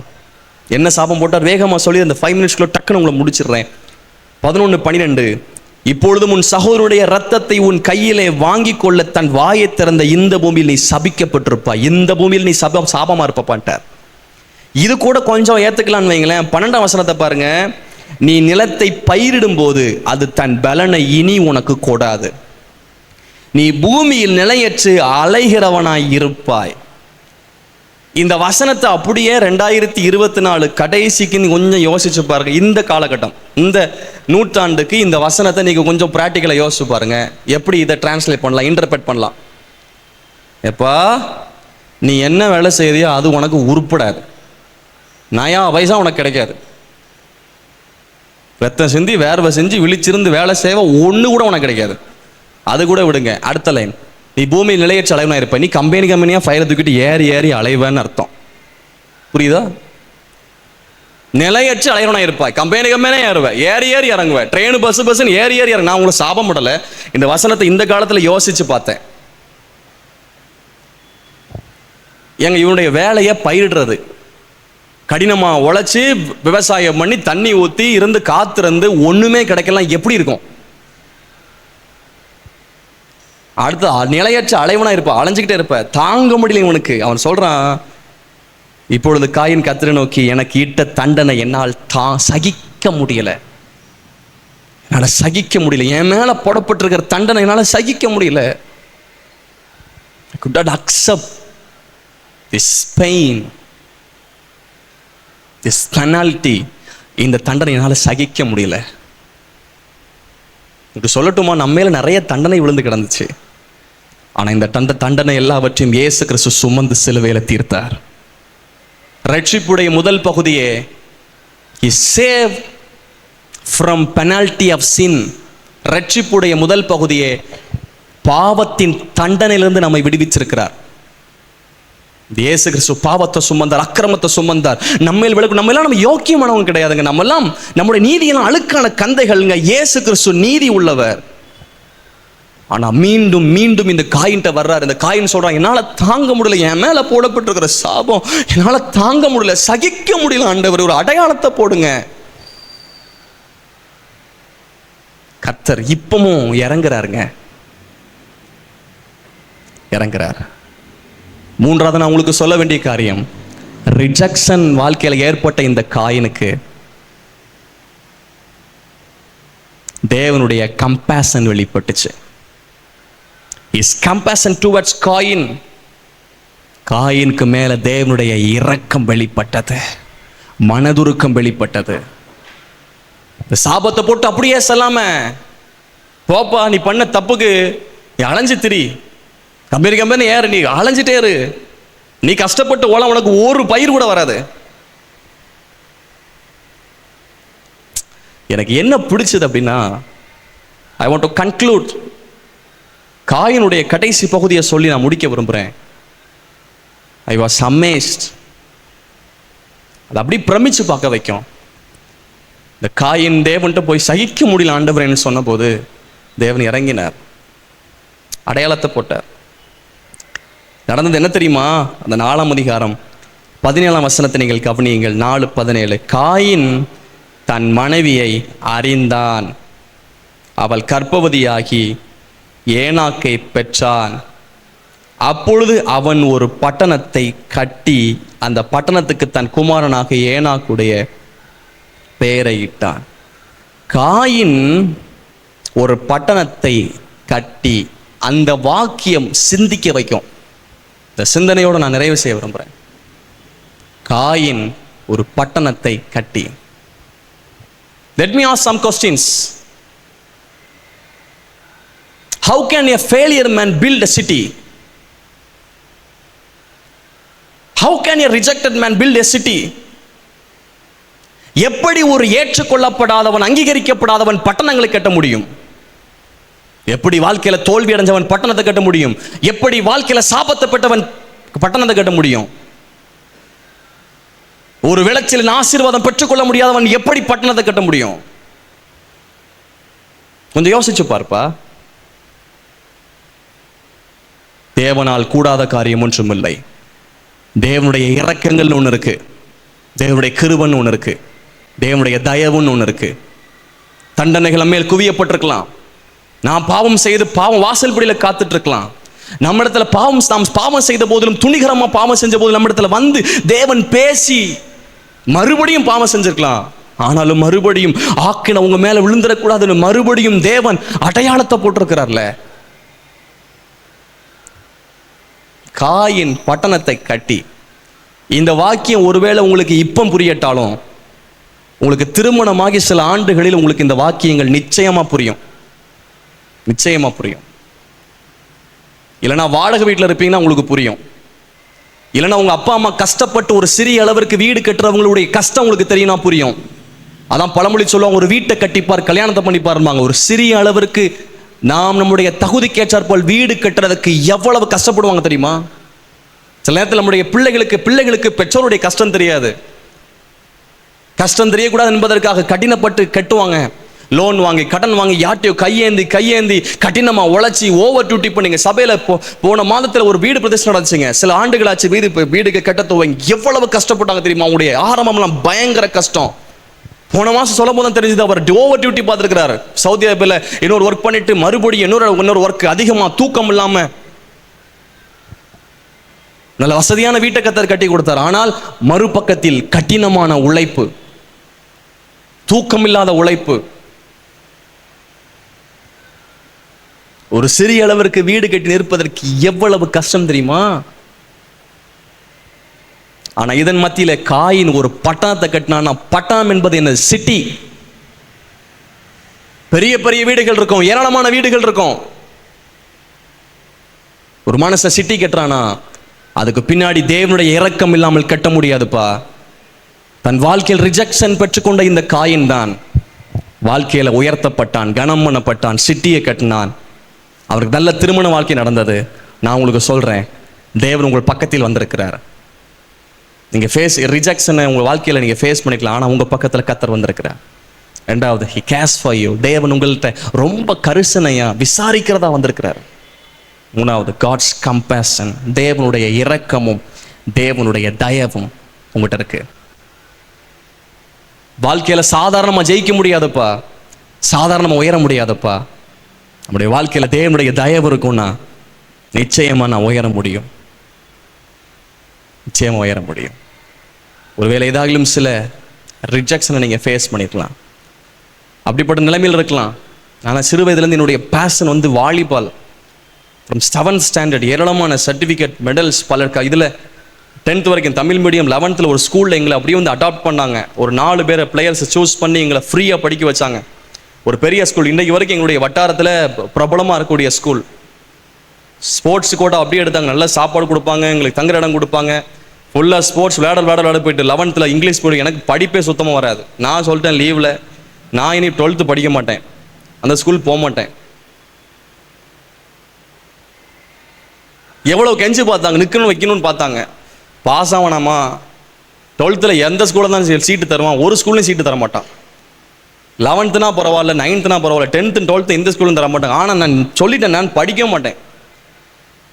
இது வரைக்கும் விளையாண்டாச்சு, இனி இங்கே படிக்கிறது இங்கிலீஷ் மீடியத்தில் போய் சேர்த்து வச்சுட்டு போயிருக்கேன். ஸ்போர்ட்ஸ் கோட்டாவில் ஃபுல்லாக ஃப்ரீ. அப்புறம் திரும்பி எப்படியோ ஒரு கவர்மெண்ட் ஸ்கூலில் பணக்குள்ள, எங்கள் ஊரில் கவர்மெண்ட் ஸ்கூலில் கிடச்சிது. தட்டு தடுமாறி பாஸ் ஆகிட்டேன். ஃபெயில் ஆயிருமோன்னு நினச்சாங்க, பாஸ் ஆகிட்டேன். இப்போ கல்லூரியில் ஸ்போர்ட்ஸில், அதுவும் ஸ்போர்ட்ஸில் ஜாயின் பண்ணி ஃபஸ்ட் இயரில் முடிஞ்சது. செகண்ட் இயரில் 2 வருஷமும் யூனிவர்சிட்டியில் போய் விளையாண்டு அதை பெற்றுக்கொள்ள முடியல. 3வது வருஷம் என்னுடைய time. I was a captain, நான் கேப்டனாக இருக்கிறேன். எப்படியாவது பெற்றுக்கொள்ளுன்ற ஒரு ஏவல். மேட்ச் முடிஞ்சு செலெக்ஷனுக்கு போயாச்சு, யூனிவர்சிட்டி செலெக்ஷனுக்கு. அப்படி ஒரு பெரிய ஆவல். முடிச்சுட்டு வந்ததுக்கப்புறம் அப்போ உடனே சொல்ல மாட்டாங்க செலெக்ஷனை, யார் செலக்ட் பண்ணான்னு சொல்ல மாட்டாங்க. வெறும் 12 நம்பர் மட்டும்தான். அப்போ ஒரு பெரிய ஆவல், நம்மளை செலக்ட் பண்ணியிருக்கிறாங்க. கல்லூரியுடைய பிடி வந்து அவர் அந்த டிபார்ட்மெண்ட்டில் இருக்கிறார், யூனிவர்சிட்டி செலெக்ஷன் டிபார்ட்மெண்ட்டில். ஸோ அடுத்த நாள் சொல்கிறாரு, நீ இப்போ இத்தனை ஃபோட்டோ கொண்டு வந்துரு, நீ செலக்ட் பண்ணியிருக்க அப்படின்னு சொல்லிட்டாரு. எனக்கு ரொம்ப சந்தோஷம், பயங்கர. இதனடா நம்முடைய பேஷன். சிறு வயது வந்து அப்படி தானே சொல்லி ஒரு மோட்டிவ் பண்ணி வளர்த்தாங்க. ஏன் அப்போது அப்ளிகேஷனில் விட்டுறதுக்காக சில ஃபோட்டோஸ் எல்லாம் ரெடி பண்ணிட்டு வர்றேன். அடுத்த நாள் வருது, நீ இல்லைப்பா.